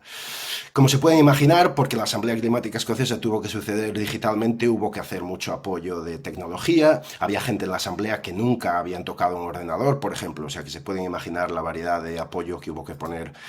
Y luego, una de las partes más fuertes del proceso de Asamblea Climática en Escocia, la Asamblea Ciudadana, fue el papel que jugó el Parlamento Infantil, que trabajó en paralelo a la Asamblea. Esta es una institución que ya existe en Escocia, compuesta de niñas y niños de todo el país, y a través de ese Parlamento Infantil se incluyeron las voces de más de ciento y pico niños y niñas que estaban envueltos en el Parlamento Infantil, incluyendo 12 investigadoras que fueron muy prominentes, trabajando con la Asamblea para que las propuestas de la Asamblea y las propuestas del Parlamento Infantil se pudieran poner mano a mano, y así resultaron en el informe final.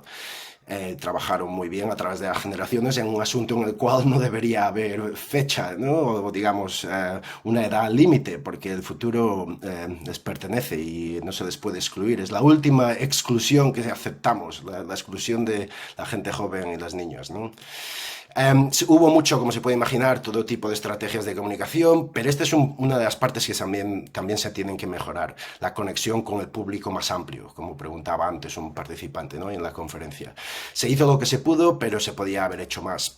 En las redes sociales lo mismo, se hizo lo que se pudo, pero se podía haber hecho más. Y este es uno de los desafíos para las asambleas, crear su propio espacio donde puedan hacer su trabajo, pero al mismo tiempo capturar la imaginación del público más amplio, y esa es una relación mediatizada a través de periodistas, etc. Y claro, ahí es un espacio difícil porque la historia de innovación democrática es otro tipo de historia que es muy diferente de las historias de política y narrativas políticas en periódicos o medios de comunicación. Y hay que aprender a contar estas nuevas historias y todavía estamos en ese proceso, ¿no? Hay el canal, como se puede imaginar, que es un repositorio muy importante para el futuro, y luego los informes de la Asamblea, uno interino, porque se quería presentar antes de las elecciones, y el otro el informe final, que fue al Parlamento, que el Parlamento fue el órgano que convocó esta nueva institución cívica. De ahí salieron esas 81 recomendaciones, muy amplias, de una visión muy amplia, con objetivos un poco más específicos, con razones para articular los motivos para cada recomendación, y el gobierno escocés produjo su respuesta. Esta fue un poco la ruta que se siguió después de haber depositado el informe en el Parlamento. La gente del secretariado de la Asamblea trabajó muy duramente para seguir convocando reuniones, para presentar el informe en todo tipo de instituciones y de todas las áreas de políticas y de práctica afectadas por las recomendaciones. Y esto llevó a varias reuniones reuniones con ministros, distintas áreas de políticas, distintos grupos parlamentarios, y tuvo el apoyo de todos los líderes de los partidos políticos representados en el Parlamento escocés, por lo menos en principio, cuando el informe salió. Ahora, hubo una innovación final, y ya estoy acabando. Esta asamblea fue una de las pocas que ha tenido un fin de semana de continuación. Un año después de que publicaron su informe, se reunieron para responder a la respuesta que les había dado el gobierno escocés. Y fue una respuesta bastante contundente. Yo creo que es justo decir que muchos miembros y miembros de la asamblea no estaban contentos con el nivel y la ambición de la respuesta del gobierno escocés. Y esta historia continúa, porque ahora la ciudadanía envuelta en el proceso se están autoorganizando y va a haber más, ¿no? Un poquito como pasó en Francia también. Entonces, en conclusión, lo que está claro, y como ha dicho Claudia, como ha dicho Arantxa, como Graham Smith dirá más tarde también, lo que sí sabemos es que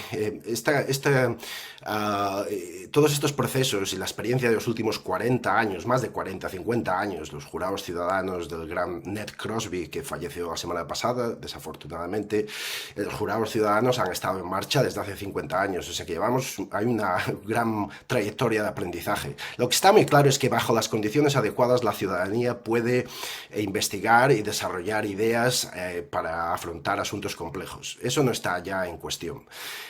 Lo que sí empezamos a aprender más es el poder de las asambleas digitales y cómo combinar lo digital y lo presencial. Y en Escocia hemos tenido todo este tipo de experiencias y es interesante ver que lo digital no disminuyó la calidad deliberativa, aunque las relaciones que se pueden desarrollar en asambleas presenciales son muy importantes también. Y un poco para concluir, estas nuevas instituciones cívicas pueden funcionar como puentes entre las calles y las comunidades, los barrios, las aldeas y las instituciones tradicionales. Pero tenemos que tener cuidado porque estas cosas no suceden en un vacío.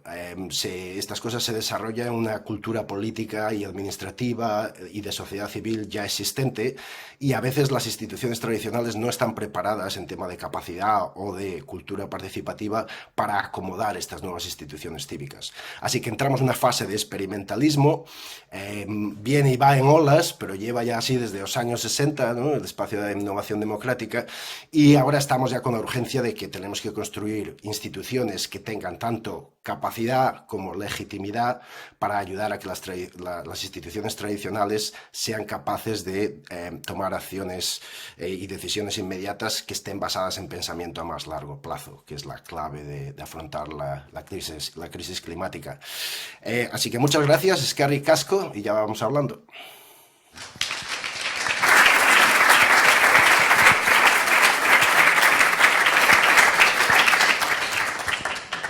Eskerrik asko, bioi. Emailez, galdera bat jaso dugu, eta agian zuek azkeneko Eskoziako hizlariak edo beste hizlariren batek erantzun nahi du. Zelai Nikolasek egiten du galdera, hizlariak zoriontzeaz gain, eta esaten du, Herritarren Batzarrak auzaz antolatzen direla aipatu duzue. Autore batzuek, Cristina Lafontek, Democracia sin atajos liburuan kasu, gizarte antolatuko ordezkaritzaz osotzea proposatzen dute. Zein abantaila dauka eredu batak eta besteak?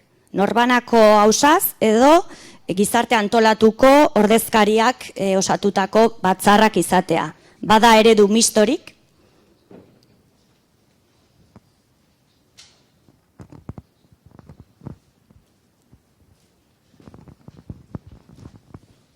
Ez dakit ondo ulertu dudan galdera, baina creo que lo que estamos intentando también todo el rato no decir es que todos los mecanismos son complementarios. No se trata de repente de quedarnos con un solo mecanismo y de olvidarnos de los demás, ¿no?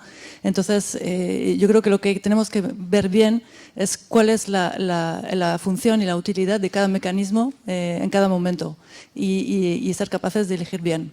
No sé si es...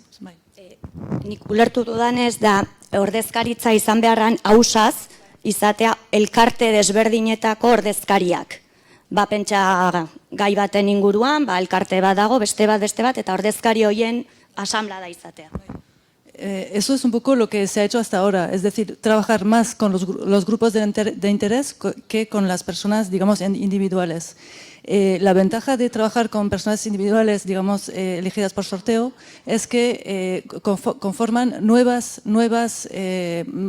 mayorías y esa deliberación que antes decíamos y ese cambiar de opinión que decíamos ocurre cuando las personas participan de esta forma. De la otra manera es mucho más difícil porque son personas que representan un colectivo que ya tiene, digamos, una opinión o una reflexión hecha sobre un tema concreto y es mucho más difícil que esas personas lleguen a nuevas mayorías o lleguen a otras respuestas siendo, digamos, representantes de esos grupos de interés. No sé si Claudia o si Stephen quiere añadir algo. Oliver, si te animas y luego Stephen. Okay, I'll go first. La respuesta rápida es decir que esto no se trata de sustituir a la sociedad civil organizada, se trata de reorganizar el espacio intermedio entre el Estado y las organizaciones del Estado o las organizaciones públicas y la sociedad civil dentro de un marco público más amplio, porque en estos procesos la sociedad civil está envuelta a tope. Nosotros en nuestra asamblea, yo en el órgano de gobernanza estaba sentado al lado de la gente de Extinction Rebellion, 3 o 4 grupos activistas juveniles, representantes de todos los partidos políticos en el Parlamento escocés, gente del mundo de la industria, gente del mundo de la agricultura, del mundo rural, gente de negocios, gente de vivienda. Entonces ahí estaba todo tipo de... Es un espacio intermedio. Lo que se hace es reorganizar el espacio de manera que haya un nuevo intermediario y ese es un público más amplio para que nos salgamos de esas conversaciones más estrechas que se desarrollan en redes de políticas entre las organizaciones públicas y las organizaciones de sociedad civil ya organizada. Ese espacio es muy importante, pero ha mostrado sus limitaciones. Ese tipo de corporatismo o relación es lo que hemos ya explorado durante muchos años, ¿no? Incluso entonces, para mí lo importante es darnos cuenta que hay desigualdades dentro de la sociedad civil, que hay problemas también en la manera en que la sociedad civil y las organizaciones públicas se relacionan y que esta es una nueva manera de reorganizar ese espacio intermediario y este tipo de asamblea o grupo de ciudadanía diversa puede funcionar como ese rol intermediario. O sea, que no es una cosa de desplazar o sustituir, es una cosa de reorganizar el espacio de la esfera pública para que podamos tener las conversaciones urgentes que dan lugar a acciones bien pensadas pero inmediatas. Y eso no se va a conseguir a través de los mecanismos y relaciones tradicionales. Y esto es una manera de reorganizarlo. No es la única y tiene que ser parte de un ecosistema más amplio de prácticas de innovación democrática, pero es parte de ello. Thank you. I posed the question deliberately during my own comments around is liberal democracy fitted to meet the exceptional existential challenge of climate change? And that's a question that remains unanswered. I think one thing we always have to be careful on is the Citizens' Assembly is not, to use the phrase a silver bullet, it is not the only solution. If democracy is to survive and thrive and tackle this issue, you have to constantly be innovating. You have to constantly be thinking about how to make your politics relevant to as many citizens as possible, to be as accessible as possible. That is a permanent job. We think about this. What impact does social media have? What impact does the changing nature of media have in how we engage with ourselves? This is, I think, an important innovation, but it's only one innovation. And we always need to be doing better at that. And I am mindful that as I talk about accessibility, innovation, and being open to many people, that you do have two white guys talking to you from the Scottish experience. But this is something that is constantly evolving, and this is just part of the solution. So I'd encourage everybody to think about it as part of the solution, and I look forward to inviting friends from the Basque Country over so that we can learn from you guys, because there is no one size fits all. There's no one solution to all of this. Thank you. Beste galderari, badago tartetxo bat, azken galdera baterako.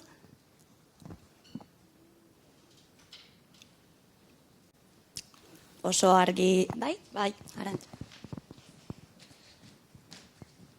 Badu inork galderarik egiten, hemen voy a mirar a Maitane, que creo que está en el público, que muchas veces habla de los procesos comunitarios y sé que es algo que interesa mucho y que preocupa mucho, ¿no? O sea, quiero decir, es fundamental también generar procesos comunitarios en la sociedad para afrontar cualquier reto y que eso, una vez más, es un proceso complementario, ¿no? O sea, no se trata de, o sea, esto es una vía y las asambleas ciudadanas son, o en general los procesos deliberativos son otra.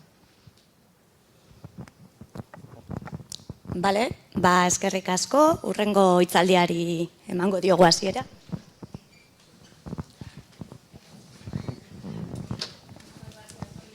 Por conectarte, muchas gracias por tu tiempo y por compartir la experiencia de Escocia. Seguimos en contacto. Thank you, Steven, as well. Hurrengo islaria Danimarkatik dator, beraz Europako iparraldera goaz. Danimarkako herritarren batzarren inguruan, hitz egingo Lars Kluber, Danish Board of Technology lan egiten du, Danimarkako teknologia kontseiluko zuzendaria da, eta 35 urte baino gehiagoko esperientzia du herritarren eta alderdi interesdunen partaidetzan. Hain zuzen ere, gizarte gai garrantzitsuei buruzko aholkuritza politikoan. Danimarkako 2 klima batzarrak erraztu ditu, eta zuria da hitza, Lars, 20 minutu dauzkazue aurkezpena egiteko, eta gero berriz ere 10 minutuko tartea aukiko dugu galderak eta erantzuteto.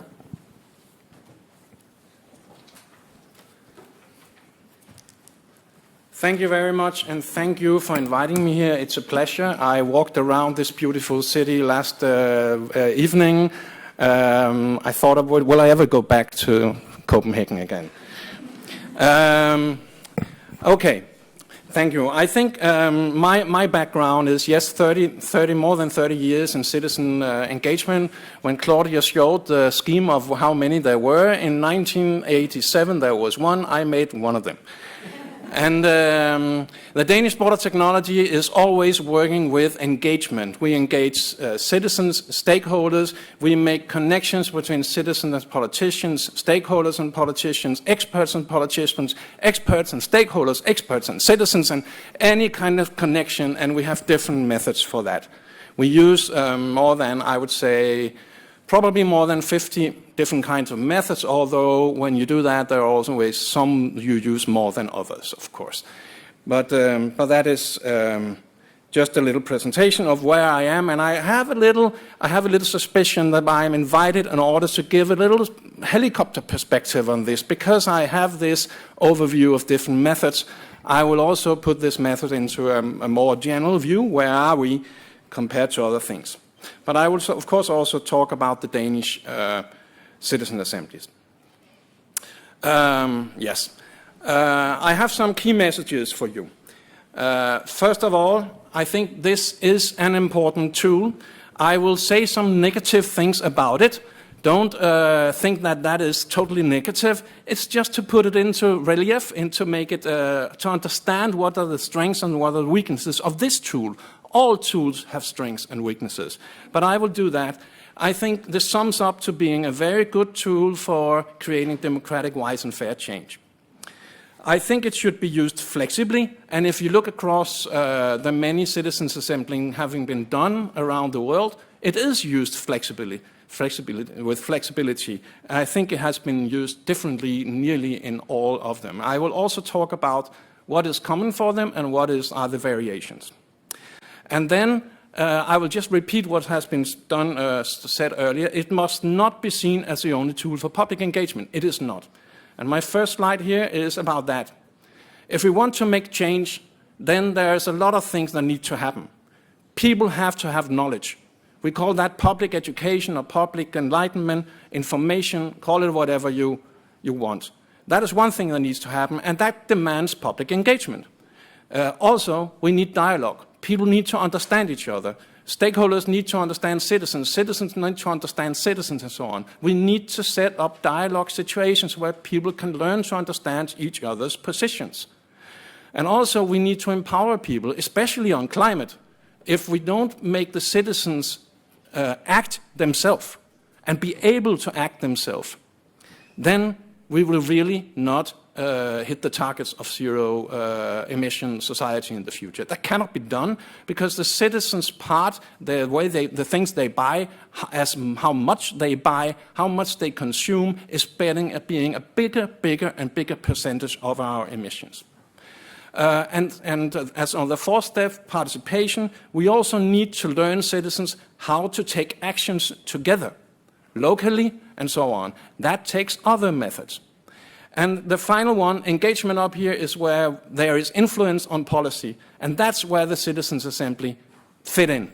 It cannot solve the other issues. On those we have other methods. So if we really want to make change, we need to use all of these methods to achieve all of this latter. So for change, all steps are important, and we have to make use of all approaches, basically. The Citizens' Assembly is a very good method of delivering advice to policy. The Danish situation. The Danish Citizens' Assembly was made because there was a climate law which established this wheel of the year, we call it. It also established the Citizen Assembly in Denmark.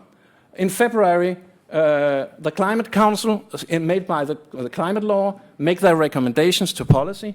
In April, the government make a status report on climate. In September, they have to change their government climate program.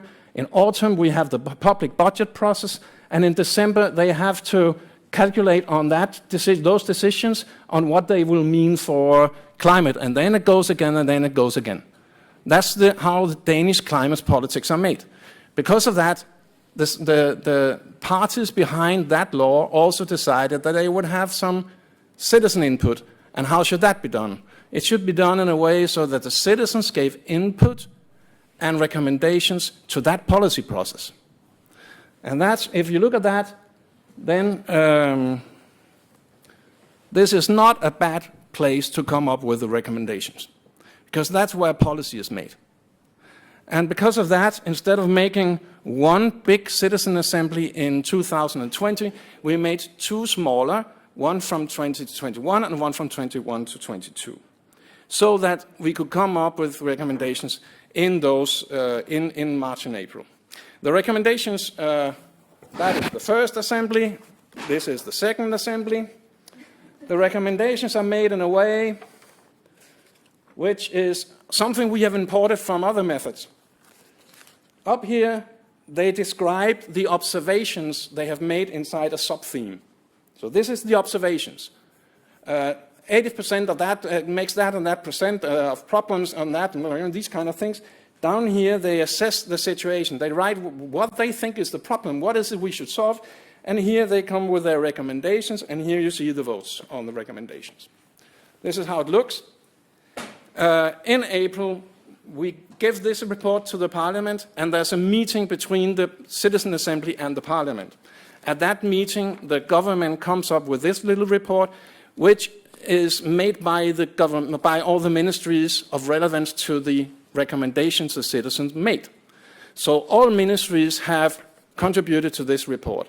And what they say in this report is, for each recommendation, is it part of the government policy already? Could it be implemented in the policy already being worked on? Is it new to the government and they want to implement it in the future? Or is it something the government doesn't want to touch, whatever, in the future? And the government in this report from the second round of Citizen Assembly, they said that out of 79 recommendations, 48, I think as I can calculate, I might not sum up to 79. Let's see. 48 were already solved in policy, or could be taken into the negotiations going on in policy. I think it was 19 that were new to them, and that they would consider for new policy initiatives in the future. And then there were 12 where the minister said, it will not be while I am sitting in the chair. Yes, this is an awful slide, but let's try it anyway. I will help you. We have the first assembly to the left, we have the second assembly to the right, and my point here is fit it to the situation. So how do we do that? Well, first of all, look at this. We had to make results very fast in the first period in order to fit it into the policy cycle. Fast here was 5 months, and that pressed us in the end. We had problems getting it over to the politicians in the end. Also, the citizens were a little worn down over so long time, 5 months. So the second time, we chose to do it in, 1.5 months? That was too speedy, we found out. So something in between is good.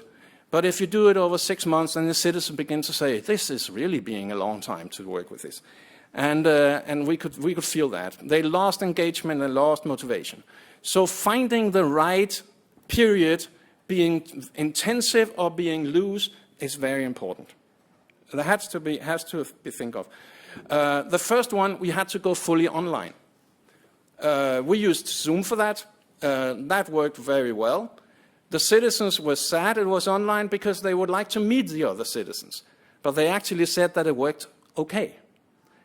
So the next time, we mixed online and physical meetings. We had 2 weekends, and then we had evening meetings online with experts and discussions between the citizens. It worked very well. I would do the last one the next time as well. Make the citizens meet at weekends. It's very good for many things, but also make use of online meetings. And then there was the program, and here you can really see that we had to fit the situation. Online meeting means we need to have shorter weekends. So instead of having very long weekends in front of the screen, we made shorter weekends, and then we made more evening meetings. Also, we could not really make a good brainstorm of themes online at the first meeting because the citizens didn't know each other. We couldn't make this physical room feeling. So what we did was, in the first, we simply gave all the experts, many experts presentations in the first weekend online. And then we made the citizens brainstorm what they wanted to work with questions they wanted to work with. We clustered them, and then we made a program for the rest. So it was half top-down, half bottom-up what we did here. The second time, we simply said, now we have the time to plan and they can meet. So we made the themes totally bottom-up. We used the first weekend only to find out what the citizens wanted to work with. And then we used the even meeting to put expert input onto them, and then the last weekend to write their recommendations. So this is just to say, I mean, also in very practical terms, you have to fit to the situation. Interesting also is facilitation. In the first, we used group facilitators in the plenary, but we found out that that's maybe not necessary. Danish people are used to working together at their working place. They have made group works on universities. I mean, they can facilitate themselves. So we made only self-facilitation in the second round in the small groups. Only the plenaries were facilitated. And it works splendidly. Try it. When you give citizens responsibility, they take it, and they can do it, and they also can do it in terms of self-facilitation. And it saves a lot of money. So we made 2 smaller assemblies rather than 1 large. We made self-facilitation a small group. We have very elaborated explanation connected to the recommendations. Some of the citizens said, why should we do that? There's a lot of words. Because if the politicians do not understand why you recommend what you do, then they won't listen. Politicians are used to getting a lot of demonstrations with one-liners on posters, and they do not see them anymore. Don't make one-liners. Explain yourself. That's a very good thing for making good recommendations. So that is why we did it. We had a very little budget compared to other countries. That came from 2 things. The small, fast, rather fast things were good for that. I also think we saved a lot of money on going online, and but basically, I think this is something that should be discussed about this method, having the right budget and not an overdone budget, because overdone budgets won't be repeated. There needs to be a good relation between the outcome and what you invest in it, and therefore, please, with this methodology, have an eye on budget. Okay, I said this. Citizens' assemblies, what is it? Is it a method? When I think of a method, it is one very well-described thing that you can do over and over and over again. As I said, as far as I can see, all citizens' assemblies are different. There are some commonalities. Representative selection or lottery of citizens, expert input, often quite much, time enough for deep discussions and for developing policy recommendations. You can say that about all of them. Number of participation from 25 to 250. There's a huge variation in number of participants. Number and length of meetings from, was it 8 or 9 weekends in the French, 8 or 9 in the French, 9 I think, weekends. I mean, in some of them, 1 weekend and some evening meetings. The political level, from local to nearly, there's one going on globally now. Integration into the policy cycle, who defines a theme and sub-themes, the degree of bottom-up here, and budget and staffing. So a lot of variation in this methodology, or I will call it methodological frame that this is. Advantages of it, well, it brings informed citizen views and insight into the political process. There is flexibility for the definition of the themes. You can ask the politicians to come up with one problem that wants to be solved. You can add to that problem experts who find, yes, but we should supplement with this and this. And you can ask the citizens to come up with problems they want to work with. You have flexibility to how you define this. And I think the answer you should use to your selection should be what is most relevant in the given situation, basically. Is it that politicians put the questions, or is it that the citizens do? You have to make a choice.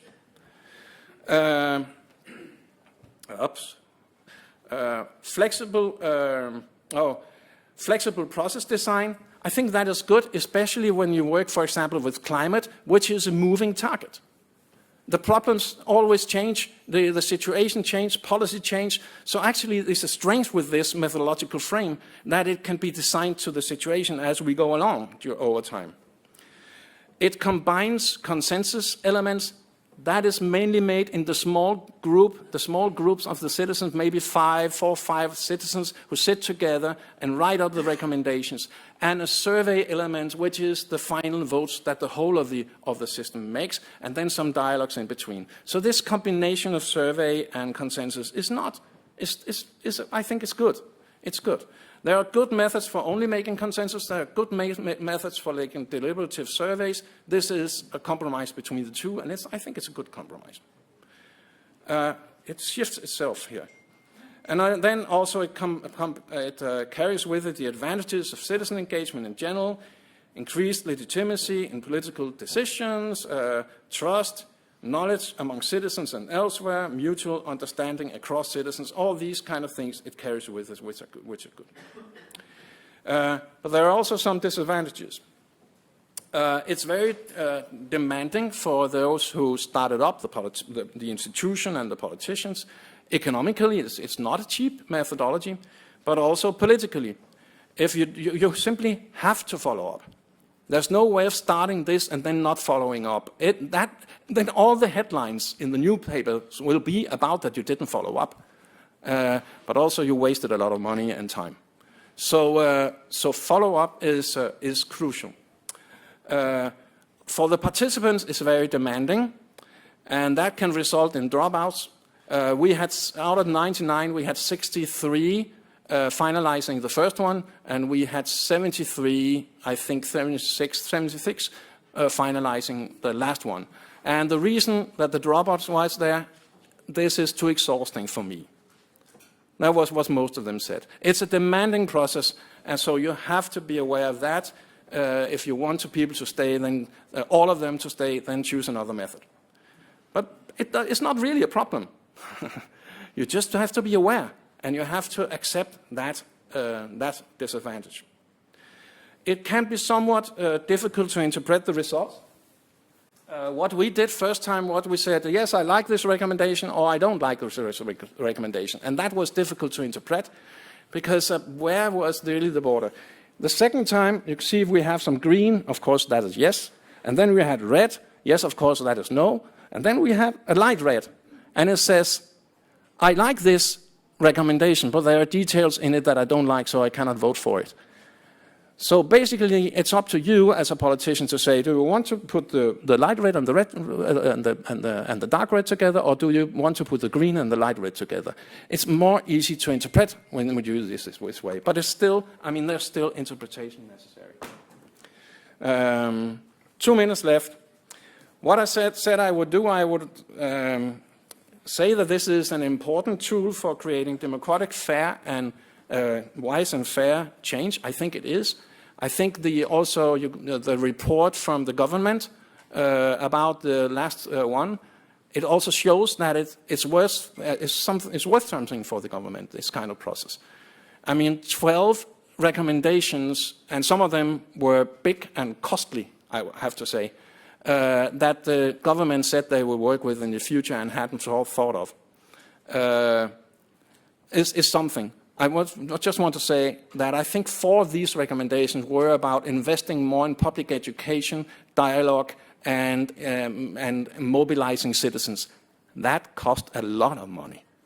And the government and also the opposition said this was a very, very needed recommendation. So this will cost a lot of money, but it's necessary. And politicians were simply convinced of that by the citizens. I also said it should be used flexibility to fit the needs and the policy process. I think this means that it should not be the politicians or the civil servants who should decide how it should fit, in my view. It should be participation experts who should do that. I mean, they can design processes, but it should happen in a discussion. But I don't think it's a political problem how a process should run. That is a professional problem. So my point here is discuss the need for flexibility and let it up to the participation professionals to take the process decisions. And it should not be seen as the only tool for public engagement. I hope I made that clear. Thank you very much.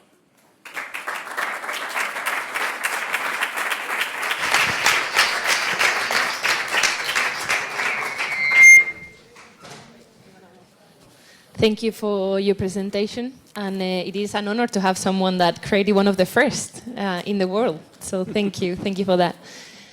Badakigu orain ibili garela ja nahiko denbora eta entzuten, orduan galderak eta egongo dira ziurrenik, baina emango dizkizuegu 4 minutu bakoitzak albokoarekin komentatzeko entzuten ari garena.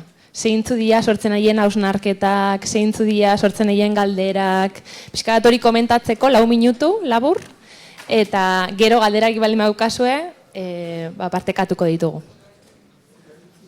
I suggested that because with the information, they will be giving them like 3 minutes so that they can talk to the person next to them, and then if there is any questions. Great. This is a really good presentation, and I really enjoyed the bit that you shared about the challenges and the opportunities. I think that's very important, like how we make sure that we understand both. Don't be naive. Yeah, yes, always. Always ups and downs, everything you do, trade-offs in everything you do, don't be naive. And no silver bullet. I think that message of like, there's no something that we're going to do, and then someone makes the next day 82% of citizens will be, like participating, being active. I think those are very important. Let's see if there is something.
I will put these on, so if you want someone to ask a question in whatever Then you language have like. the, yeah, okay.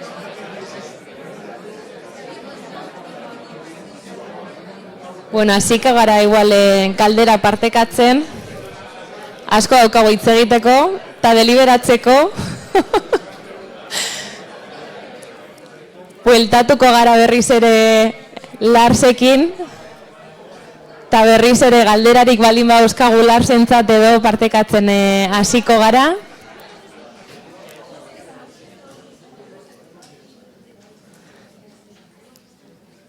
Bueno, argi dago, azten garean hitz egiten horra hausnarketarako eta gogoetarako ideia asko azaltzen dira. Galderarik badaukazue Larsentzat, ez daki sortuko ziren hor eztabaidetan zalantzak edo gogoetak edo sortu diren hausnarketak partekatu nahi duen norbaitek.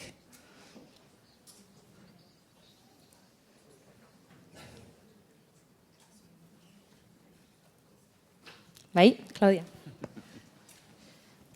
Well, I let people have a chance first to ask some questions. No, I just wanted to take a moment, given the context of all of this, to maybe share a few points where I perhaps disagree with Lars on some kind of substantive things, given the context here that we're in, because perhaps I should have spent actually a couple minutes on the OECD good practice principles, because I think there's a few things that concern me about a process where there's no facilitation, because, I mean, as much as I know that there's a different context in Denmark, and in every place there's a different context, but in every society there's always people who are much more at ease intervening in groups or in public. There's always the person who's more shy, and without facilitation, you know, we have seen quite a few examples that the dominant people who are super confident will speak a lot more than other people who probably need a little bit more encouragement to come into the conversation.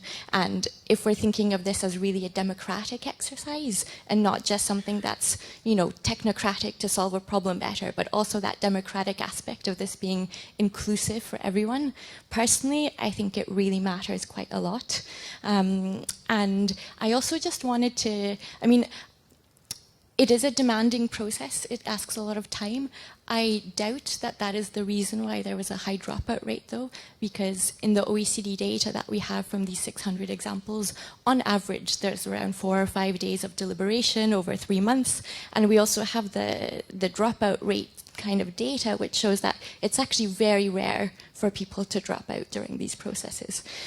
So I just want to maybe challenge, but also out of curiosity, question this a little bit, because I think that when there's a really clear mandate, there's a clear link to policy making, it's designed in a way where people feel really comfortable participating, they can see an impact to it. We actually have a huge amount of evidence which shows that people are actually more than willing to give that larger amount of time commitment to something where they feel like they're really meaningfully contributing to shaping the decisions that are affecting their lives, their community, and so on. So just a few reflections in the spirit of deliberation. Thank you, Claudia. Do you want to answer, Lars? Yes, first on the dropout. I would like to see a good piece of work on the dropout from the different processes, and I don't think that has been done yet. We had a report from Ireland which said they had a dropout in the same amount as we had. In the first round, we contacted everybody who dropped out, and I think more than 90% of them said that it was simply because it was too exhausting for them. Also, some of them because they got ill or they got a new job or something. There were these kind of reasons. With regards to facilitation, it's not that we weren't there. We were there. We oversaw what happened in the groups, and we gave them good advice when it was needed. But our feeling was that it actually went very well. And we have also run processes with very much facilitation in small groups. There are also problems in having much facilitation. There's also something called over-facilitation. And in a way, I think that's a bigger problem than under-facilitation, because it has the risk of, I wouldn't say manipulating, but it has a risk of turning the process in some ways if you over-facilitate. So it's a trade-off. and you have to make a choice. In Denmark, people are really, really used to work in small groups, at job and everywhere, and they are good at it. I think it's so in many, many places now, actually. Thank you both for that reflection. And there is some more room for reflection on that space. But we are doing really good with timing. So we might leave it here. Thank you, Lars, for your presentation. And thank you.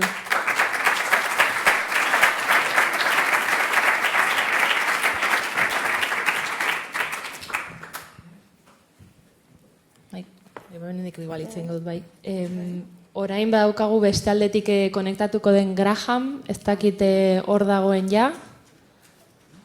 Eta ea Oliverrekin funtzionatu duen bezain ondo, funtzionatu den Grahamekin. Lehenengoan, bai. Hello Graham, are you there? Yes, we can see you. Can you see me? Can you hear me? Yes, we can see you and we can hear you. Perfect. Fantastic. Perfect. First of all, I'm really sorry that I can't be there. I'm actually in Finland, so I'm in the other. I'm at the other side, the other end of Europe, and I'd just like to say how impressed I am with the. I've been following the workshop online, and it's been really fascinating. You brought together some amazing people. I must admit that this is the first time I've been involved in a Spanish event that has lasted 3 hours with no coffee. So I'm very impressed by that. There is some Basque culture that we eat pinchos before and we will eat the pinchos later. So we have another timing. Thank you, Graham. I'm glad to hear. Thank you, Graham, for making the time to join in. And my colleague Ichazo will introduce you briefly in a couple of lines so that everyone here know who you are. Sure. Yep. Sure. Sorry, I just jumped in. I was so excited. Bueno, ongi etorria, politikako katedraduna da, Graham Smith, eta Erresuma Batuko Westminsterreko Unibertsitateko Demokrazia ikasteko zentroko zuzendaria. Beste hainbat arduren artean, klima batzarren ezagutza sareko eta demokrazia eta garapen jasangarrirako fundazioko lehendakaria da nazioartean. Hitza zurea da. Thank you, Graham, when you want. Okay, I start again. So once again, thank you for the invitation. What I plan to do is to talk to you a bit about what we've learned through the Knowledge Network on climate assemblies. I also can talk more generally and will talk more generally about citizens' assemblies, because obviously they're one element. I don't need to talk to you about what an assembly is. That's already been discussed. I think it's fair to say that at the moment, climate assemblies are the leading edge of what the OECD is calling the deliberative wave.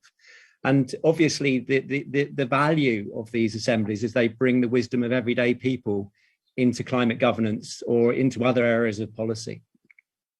Climate assemblies actually have their earliest manifestation at the national level in the Irish Citizens' Assembly, which is very famous for affecting the change in the constitutional status of abortion. But they also they spent 2 weekends looking at climate as well. Since then, we've seen a number of assemblies that have already been mentioned around the world, which have focused purely on climate assembly at the national level. And it's this national level which I think is really exceptional. And more recently, obviously, we've seen the assembly in Spain and even a global assembly that's merged. But this is not just a national assembly, and this is a map that we've got of from the Knowledge Network of local and regional climate assemblies. So these are just the climate ones, not citizens' assemblies generally. Sadly, we don't have a pin in the map in Spain at the moment. We obviously have the National Assembly, but we're not aware of local or regional climate ones. But I understand that it's been announced that both Catalonia and the Balearic Islands, and hopefully your area in San Sebastian, will join that map very soon. So this is really a phenomenon that has really caught fire over the last 2 or 3 years, and that's why it's such an interesting development. So why climate assemblies? We've already talked about some of this. I'm repeating some of the things that have been said, so I can pass over this quite quickly, but it's a way of bringing in political buy-in and public support for the kind of implementation of ambitious climate policy solutions.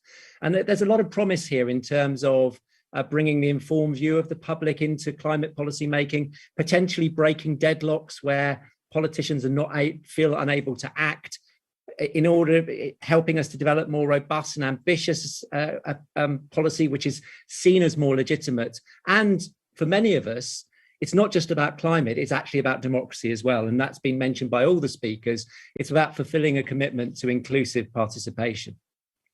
So just briefly, let me tell you about the Knowledge Network. So this was established by the European Climate Foundation, and we aim to improve the commissioning, design, implementation, impact and evaluation of climate assemblies. Hopefully along the way, we'll also help do that for citizens' assemblies more generally. It was launched just over a year ago and already has over 500 members who vary as policymakers, academics, practitioners, assembly members and civil society actors who have an interest in climate assemblies. You don't have to be knowledgeable about climate assemblies to be part of the network. It's for people with great level of experience right the way through to those who are just interested in the topic. And it's led by myself at the University of Westminster and Lars's organisation, the Danish Board of Technology. And as I say, is funded by the European Climate Foundation.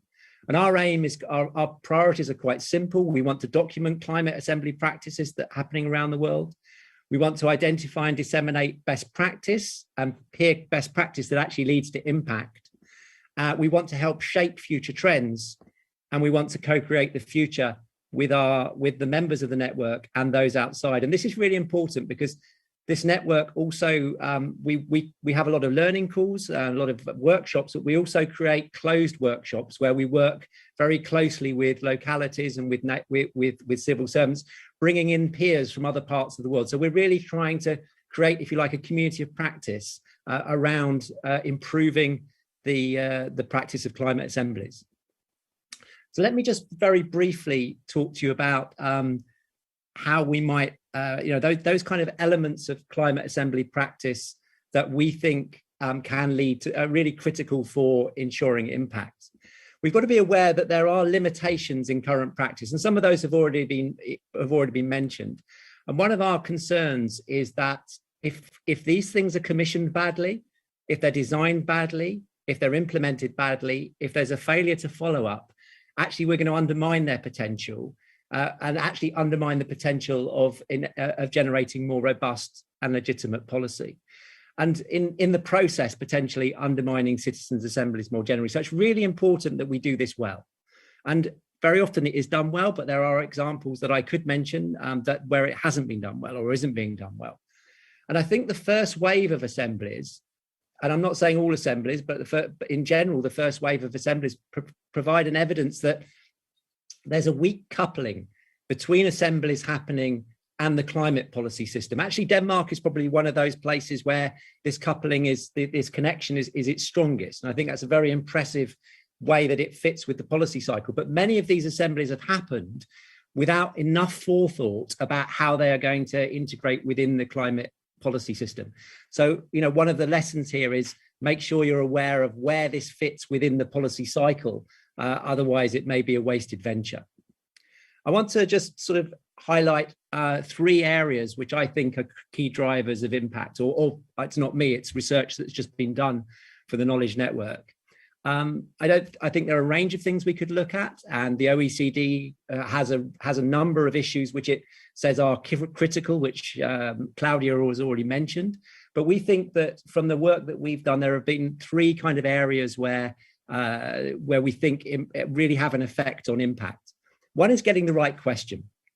And there's a big debate at the moment about, should you ask a broad question where you get a lot of recommendations, which really try and shape the whole area of climate policy, or should you be looking at tighter questions, which just focus perhaps on the very specific dilemmas being faced within your jurisdiction? And the jury's out. There's no right answer to that. There's no wrong answer, but they have different effects. And so getting that, understanding what you're asking of citizens is really critical, and making sure that that question has policy relevance and also has social relevance beyond policy. So that's one area that's really critical, and so many people don't spend enough time thinking about getting how they get the question right. Within that is the broader mandate and follow-up that the public administration, the politicians, civil servants, etc., are put in place. And this is actually, if you like, telling being clear to the citizens what their role is, being clear to the citizens how the recommendations will be integrated within the policy system. And that requires a number of things, but a couple I want to just really emphasize is actually getting buy-in across the public authority. It's all well and good if you've got one politician and a couple of leading civil servants who are policy entrepreneurs who are actually kind of pushing for this assembly. But if they don't get buy-in across the public authority, then the recommendations will likely die. We spend a lot of our time trying to get the public engagement right, trying to get the citizen engagement right. I think we don't spend enough time trying to making sure that we've actually got the political system ready to respond to the climate assembly or to the citizens assembly. My feeling is we should put as much effort, probably as much resources into culture change within a public authority to be ready for those recommendations. And I think part of this mandate and follow-up is clarity on the part of the public authority at the start of the process about how it is going to respond. And we've already heard different ways that this has been done in different places, but I think being clear up front about what the follow-up is going to be is really important. That doesn't mean that the public authority accepts that it will implement everything. That's not what I'm saying, but it's clear about how it will respond to those recommendations. And finally, I think one of the areas where most practitioners we talk to say, we wish we'd actually done more here. We wish we'd actually put more resources into this. It's an area which we are not necessarily that, we're really good on citizen engagement, not necessarily broader public awareness. And so that's actually putting resources and energy into a communication strategy. And that communication strategy has two audiences. One is the broader public, in order that you can actually engage the broader public and let the broader public know that this is happening. It's actually quite difficult because the media is not always interested in climate assemblies or citizens' assemblies more generally, because citizens' assemblies are a place of where people are trying to understand different places, where people are seeking agreement and consensus. Politics and media like conflict, they like confrontation. And this is actually not necessarily what you see in a climate assembly, but actually developing a robust media strategy is really critical. And bringing in journalists to be part of that process and part of that journey is really important. But that communication strategy, and this fits with my second point I made earlier, is that communication strategy also needs to be within the public authority and across stakeholders. It really needs to communicate to those people who are going to have to take up the recommendations, the process as it's unfolding. So for us, there are a whole range of things that need to be put in place. And I think Lars would probably add a fourth, which is get your proposals right, so that it's really, you've also got your recommendations looking strong as well. But that, being clear about why citizens are making that proposal. But for us, these are the kind of key drivers of impact that have emerged from our discussion with practitioners, policymakers, and politicians. Just a little bit about future trends before I finish. The first is that a lot of these assemblies have focused on mitigation policy, questions about reducing carbon emissions and how do we achieve our expectations under the Paris Agreement. Well, actually, that's really important, but I think that that these kinds of assemblies are also really good on areas around adaptation. How do we respond to a changing climate? What kind of policies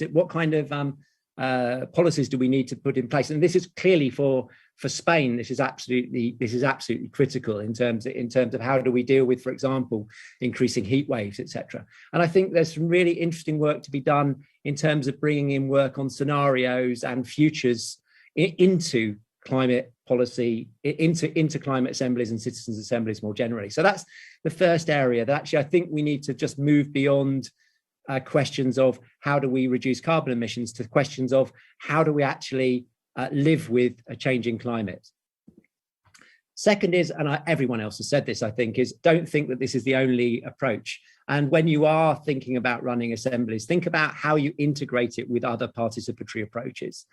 Climate assemblies are only one element of climate engagement. Citizens' assemblies are only one element of public participation. This point has been made by all the speakers, and we have to think carefully about how we might actually integrate these together, how they might run side by side, how how we understand the place of climate assemblies within this broader ecosystem. And finally, I think this was mentioned by Claudia, is I think one of the really interesting developments is the institutionalization of climate assemblies. Most of these assemblies, again, the Danish one is different. There were 2 iterations of it. There may be others, which it's not clear. Most of these were one-shot processes. They happened once, they've not happened again. And it's really interesting that a couple of major European cities, and I think Brussels recently announced that it's going to do this, are actually creating permanent climate assemblies. They're going to institutionalize climate assemblies into their governance structures. And this is great in order that the assembly and the policy system can be in much more of a dialogue, that they can be much more responsive to each other. And actually having that process also means there's an accountability mechanisms established in order to see what happened to previous recommendations. So I think this is a really exciting development. We're seeing the institutionalizations of citizens' assemblies more broadly. We've seen it in Paris. We've seen it in the German-speaking region of Germany. We're now starting to see it around climate assemblies. And I think that is really exciting. I've covered a lot of ground here. I recognize that there's a lot of things that I could have said. And one of the things that Knocker is doing is trying to co-create guidance. We're just about to release guidance on how to create a good remit, how to create a good question. We're producing guidance on key drivers of impact, and we're also producing guidance on how to prepare a public authority for a climate assembly. And so hopefully over the next couple of months, actually within the next month, that will be released. But this is part of a process of collective learning. Whether you're at the start of a process, whether you're at the end of a process, whether you're just interested about climate assemblies, whether you want to find more guidance, please come and join us. There's no joining fee. There's no expectations apart from receiving emails about what we're up to and invitations to join us in various workshops and knowledge development projects. But it would be I'd be delighted to see some of you from this, and I know some of you in the room are already part of the network. But it would be really great to think that there could be more Spanish colleagues who are engaging in this collective enterprise. So like Lars and like others said, I don't think this is the golden bullet that is going to solve democratic problems. I don't think this is the golden bullet that's going to solve climate problems. But I think there are good reasons to believe it's going to be a really important part of our journey towards a more democratic and more responsive polity towards the climate crisis. And on that note, I thank you and I look forward to further discussions. And I wish I was there to actually to join the conversations. And I shall stop sharing afterwards, because my visits to Spain always tell me that there's going to be a lot of fun afterwards.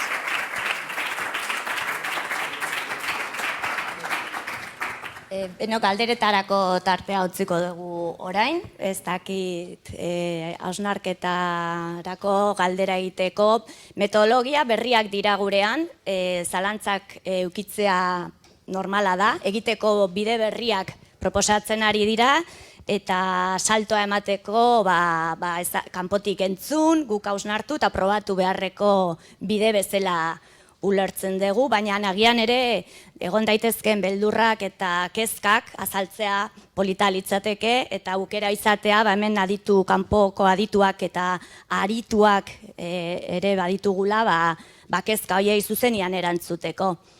Hor botatzen den nahiko bazenute eta bestela beste galderarik balitz, orain da aukera.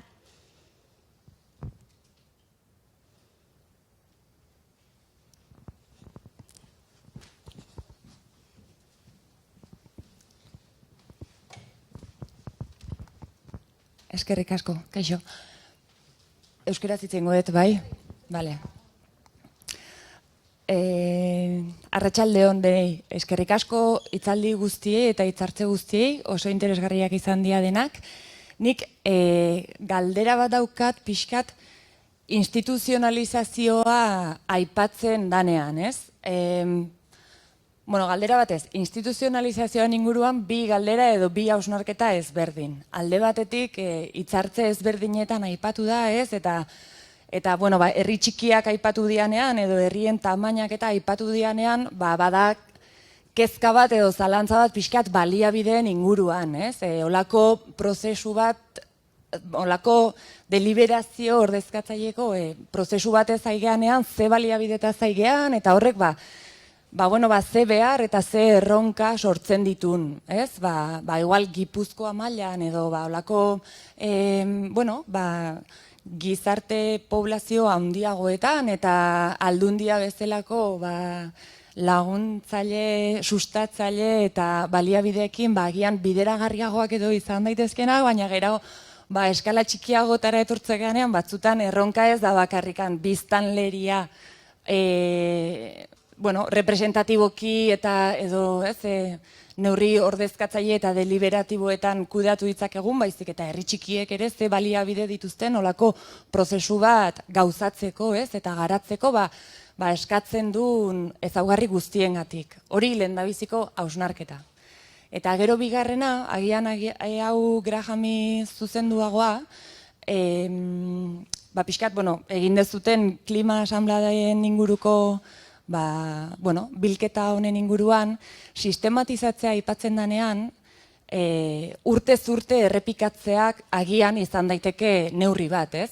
Eta horrekin lotuta galdetu nahi, eta badagon eredurik, ez dakit, 4, 5, 6 urtez,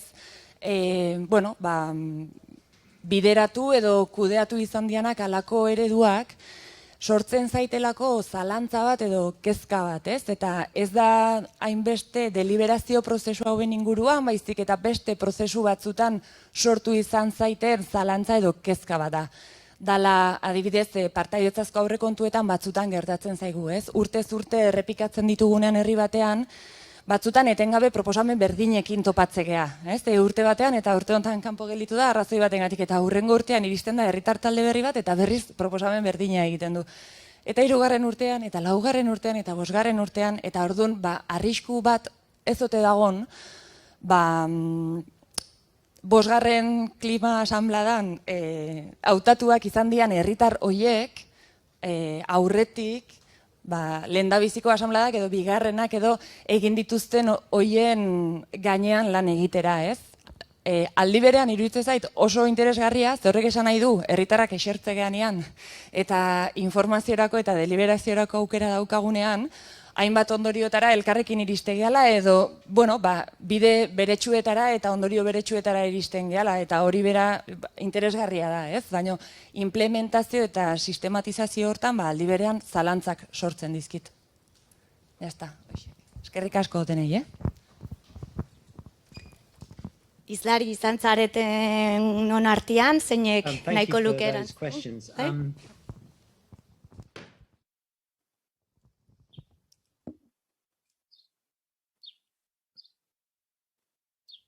Would you like to answer? You want me to? Okay. We'll do a round. You go first. Second, third. Thank you. Just on the small town issue, because I heard that was mentioned before.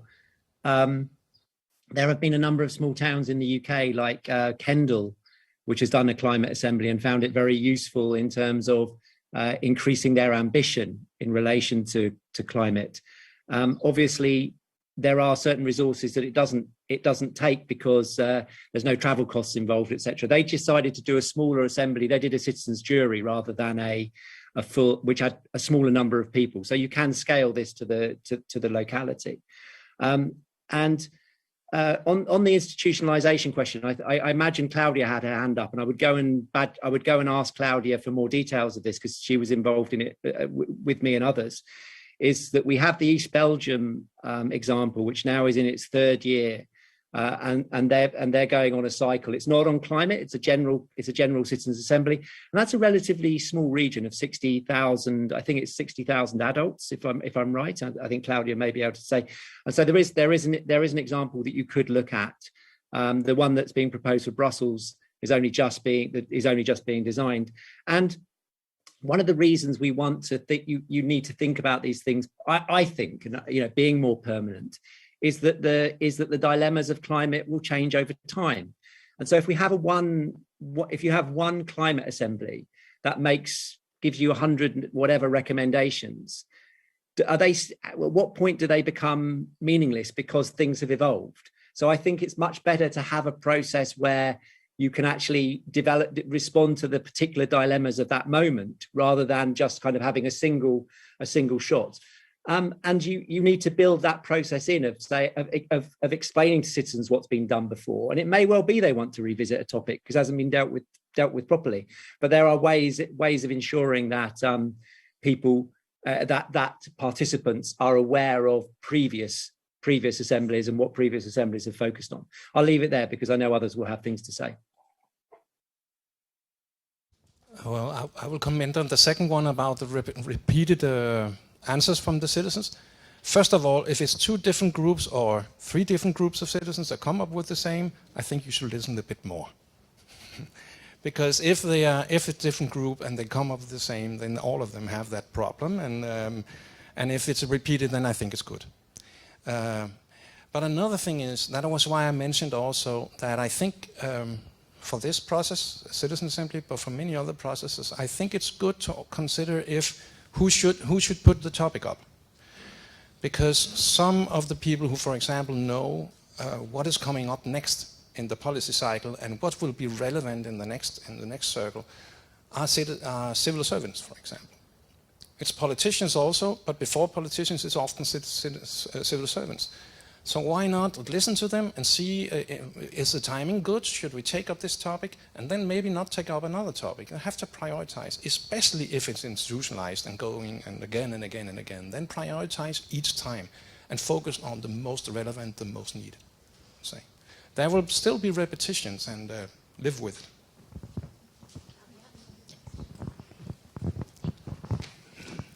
Yeah, very good questions, Maitane.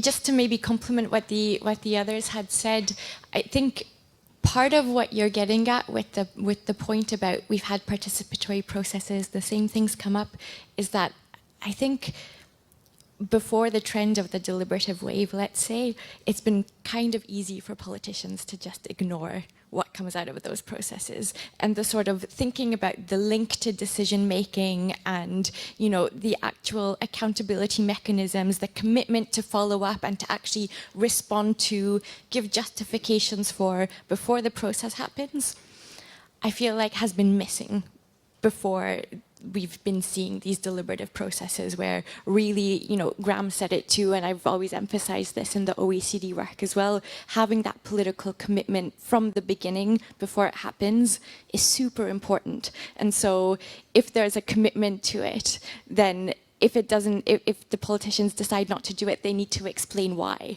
And so creating the conditions for people to then have that, holding them accountable, is also, I think, part of this whole kind of trend. And yeah, Graham mentioned it, like the 2 of us with a couple others were involved in designing this new permanent climate governance system that's going to be put in place in Brussels. And so the thinking has really been about how do we both give citizens agenda setting power too. I mean, part of it is thinking about them being able to actually raise the issues, but having the real thinking and connection into the policy making cycle and the different institutions that have that have power and have authority at different times of the decision making. And then the last thing I wanted to add is that there is actually one Spanish example. So I don't know how you're defining climate assemblies, and actually Arantxa and Deliberativa and Iago were involved in this as well in Cantabria.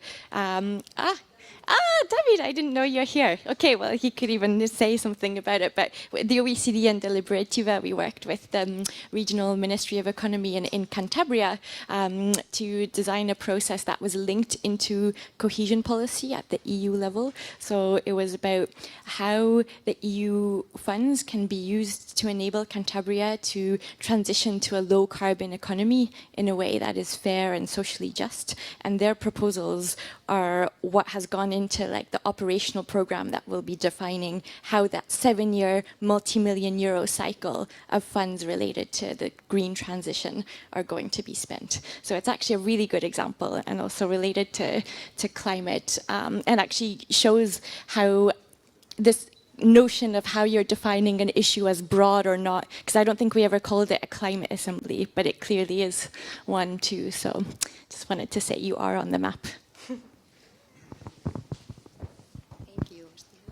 Thank you. Just very quickly, I wanted to, in response to that, to pick up on something that Graham said that I thought was really relevant, and I say this from the political perspective. One of the reasons I went back 15 years in terms of Scotland's story was that I felt that just recently we were ready to have that climate assembly and for that climate assembly to be relevant and feed into the policy process. So the big question is, are you ready? Is it relevant what you're doing as well? That's a really critical question. There's only so much bandwidth in politics, and rather than this just being something decorative to make the political process look good, it really has to be meaningful. And one of the criticisms of the Scottish process, which I think was good, was overall a success, was that it wasn't overly focused. There wasn't. That's one of the criticisms. There's always going to be criticisms. So really know what you want to get out of it, and is this a relevant layer of government? I didn't really touch upon this, but again, another criticism in Scotland was Climate Assembly were coming up with issues that were actually the responsibility of the UK government rather than the Scottish government. So there are different ways of approaching this, but I'm seeing both my colleagues. This has spurred them to life.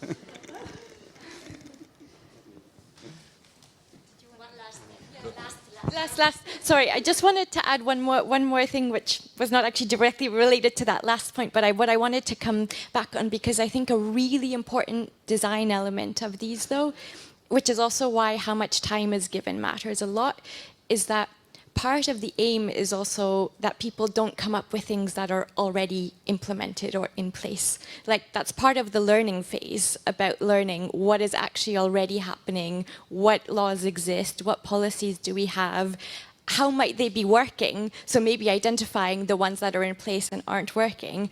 But for me, a really good outcome and a good design leads to proposals of new things or actually the solution. So that's why that holistic approach to designing this well really, really matters.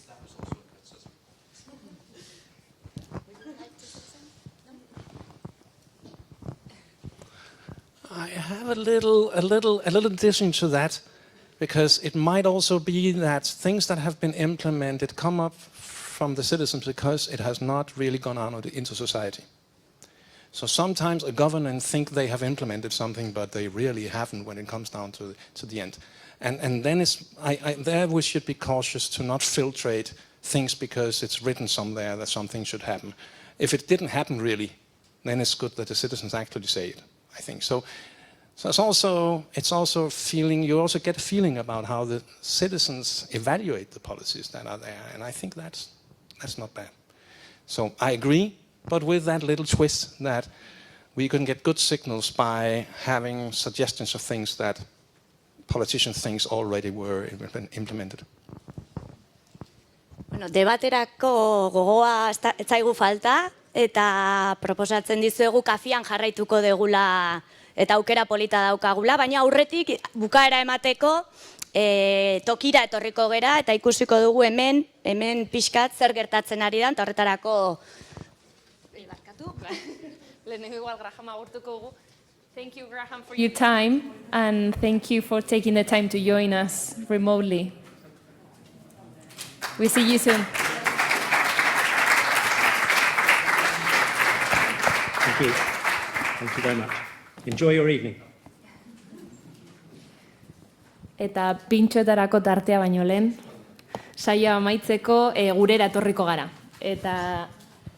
Eta gurean abian jartzen ari garen bi prozesuak, eta egiten ari garen hausnarketa Naiara Goia, Arantzasola zuzendariaren eskutik entzungo dugu, eta hark ere saioari itxiera emango dio. Beraz, Naiara, zurea da hitza. Kaixo, arratsaldeon guztioi, kontziente naiz ze ordu den, ia 3 ordu gaudela hemen eserita, eta laburra izaten saiatuko naiz, baina garrantzitsua iruditzen zitzaigun gurera ekartzea. Orain entzun duguna gurera ekartzea, eta gurean abian ditugun prozesuekin lotzea. Eta, hasiko naiz eskerrak emanez izlariei, ore bada eta luxu bada, ez zuek hemen izatea. Eta zuen ekarpenak oso garrantzitsuak dira, lankidetzazko gobernantza modu berrietan sakondu nahi dugunontzat. Beraz, mila esker. Baita ere, nik uste dut argi gelditu dela, aditu guztiek egin dituzten ponentzietan, Herritarren Batzarrez ari garenean, hau mekanismo bat dela, gobernantza estrategia zabalagoaren parte izan behar den beste tresna bat, eta seguraski honek ez dituela gure erronkei, mirariazko soluzio bat ekarriko, baina baita ere, Klaudiaren interbentzioetan garbi gelditu da, ondo diseinatzen badira, evidentziak daudela, arazo konplexuei erantzuna emateko, eta erakunde eta herritarren artean konfiantza espazioa sortzeko tresna baliagarriak direla. Hortaz, hori esan da, eta bestalde gurera ekarrita, Markel Olano diputatu nagusiak hasieran jarri du markoa, eta nik uste dut gurean badirela baldintza egokiak, badira marko egokia, testuinguru egokia, horien artean etorkizun araikiz estrategia bera, azken urteetan kontsolidatu den programa, eta hain zuzen ere bere oinarrian lankidetzazko gobernantza lurraldean edatzea bilatzen duen estrategia. Eta horren baitan baita ere, deliberazio eta ekintza partekatua erakunde, herritar eta gizarte zibilaren artean. Hortaz, abiapuntuko baldintza horrekin guk beste lurraldeko aliatu ezberdinekin, gobernantzaren berrikuntzan, referentzia zentro bezala, demokrazia deliberatiboarekin esperimentatu nahi genuen. Eta ikusi horre, gurera ekartzitzezken onurak, herritarrak modu esanguratsuagoan implikatzeko agenda publikoaren eraikuntzan, eta baita ere, nolabait hemen esan den bezala, paper protagonista hori emateko erabaki publiko batzuk hartzerako orduan. Eta hori egiteko, azken urte erdian, bi prozesu abiatu ditugu, aktibatu ditugu, eta jarraian emango dizkizuet lerroburuak prozesu bakoitzarena, ezagutu ditzazuen, eta gero pixkat helburu orokorrak ulertzeko prozesu hauek ez dira prozesu errexak, konplexuak dira, baina bai bilatzen dute gobernantza eredu berriak, egiteko modu berria, eta finean herritarrak inplikatzeko beste modu batzuk. Hortaz, lehen prozesua, Gipuzkoako Foru Aldundiak gidatzen duen prozesu bada, eta gaurko jardunaldia antolatu dugun Deliberatiba, Telesforo Monzon Herrigintza Laborategia eta Arantza Zulaben artean sustatzen ari garena da. Eta landa eremua eta klima batzarra deitu diogu herritarren batzarroni, hain zuzen hor, landa eremuaren papera balioan jarri nahi delako klima aldaketari aurre egiterako orduan. Eta nolabait deliberaziora eramango dugun dilema edo erronka, orain formulatzen ari garena da, nola zer eskatu diezaioke Gipuzkoar gizarteak lehen sektoreari klima aldaketari aurre egiteko eta aldi berean sektore horren erresilientzia ziurtatzeko. Hortaz, landa garapenak izango du bere fokoa, eta zozketa zibiko bidez aukeratuko dira, Gipuzkoarrak, gutako batzuriagian tokatuko zaigu, eta beraz proposamen horiek egingo zaizkio kasu honetan esparruan eskumenak dituen Foru Aldundiko sailari, foru estrategiak, gomendioak edo herri politika berrietan txerta ditzan herritarrengandik aterako diren proposamen horiek. Hortaz, prozesua orain diseinu fasean da, eta aurreikusten deguna da udazkenean, deliberazio saioak egitea herritarrekin, eta herritarren gomendioak datorren urte hasieran etortzea, hauteskundeak ditugu aurreikusita gainera, garrantzitsua da ziurtatzea, Aldundiak hartu den konpromiso hori, gomendioi erantzuna emateko beteko dela, eta alba da hurrengo ziklo politikoan ere jarraipena emango zaiola. Hortaz, hori da lehen prozesua, herritarren batzarra, lehenengoko esperimentua, eta bigarrena, kasu honetan Arantza Zulabek, OCDE elgaren bidelaguntzarekin, udal mailan, toki mailan egindako beste prozesu bada, Tolosan burutzen ari gara, prozesua aurreratuago dago, duela urtebete hasi ginelako, hau diseinatzen, eta kasu honetan Tolosako udalak erronka bat planteatzen die Tolosarrei, eta deliberazio prozesu honetatik gomendioa jaso eta berdin, kasu honetan tokiko herri politiketan implementatzeko. Hemen erronka, deliberaziora eramango den erronka bestelakoa da, edo gaia bestelakoa da, osasun eta ongizate mentala da aukeratu den erronka, eta apurtxo bat galdera, edo deliberaziora eramango den galdera da, zer egin dezakeen Tolosako udalak, lankidetza publiko komunitario bidez, Tolosan, ongizate eta osasun mentala bermatzeko eta ziurtatzeko. Ez dut egingo spoiler gehiago, ze etzi egingo degulako agerraldi publikoa Tolosako udalarekin, hor ikusten ditut teknikariak, eta benetan, prozesu honetan protagonistak izango diren herritarrei orduan emango zaizkielako prozesuaren xehetasunak, eta gainera OCDeko lankideak hemen ditugula probestuz, beraiek ere parte hartuko dute agerraldi publiko honetan, informazio osoa emateko hasiera-hasieratik, garrantzitsua delako gaur ikusi den irizpideetan bezala, ondo komunikatzea, beste gizartearen edo Tolosarren osotasuna parte honek, prozesu honekin implikatuta jarraitzeko. Beraz, bi prozesu hauek dira, martxan jarri ditugunak, eta berdin Tolosako prozesu ez dut esan, udazkenean izango dira deliberazio prozesuak, eta berdin datorren urte hasieran izango du prozesuak amaiera gomendioekin.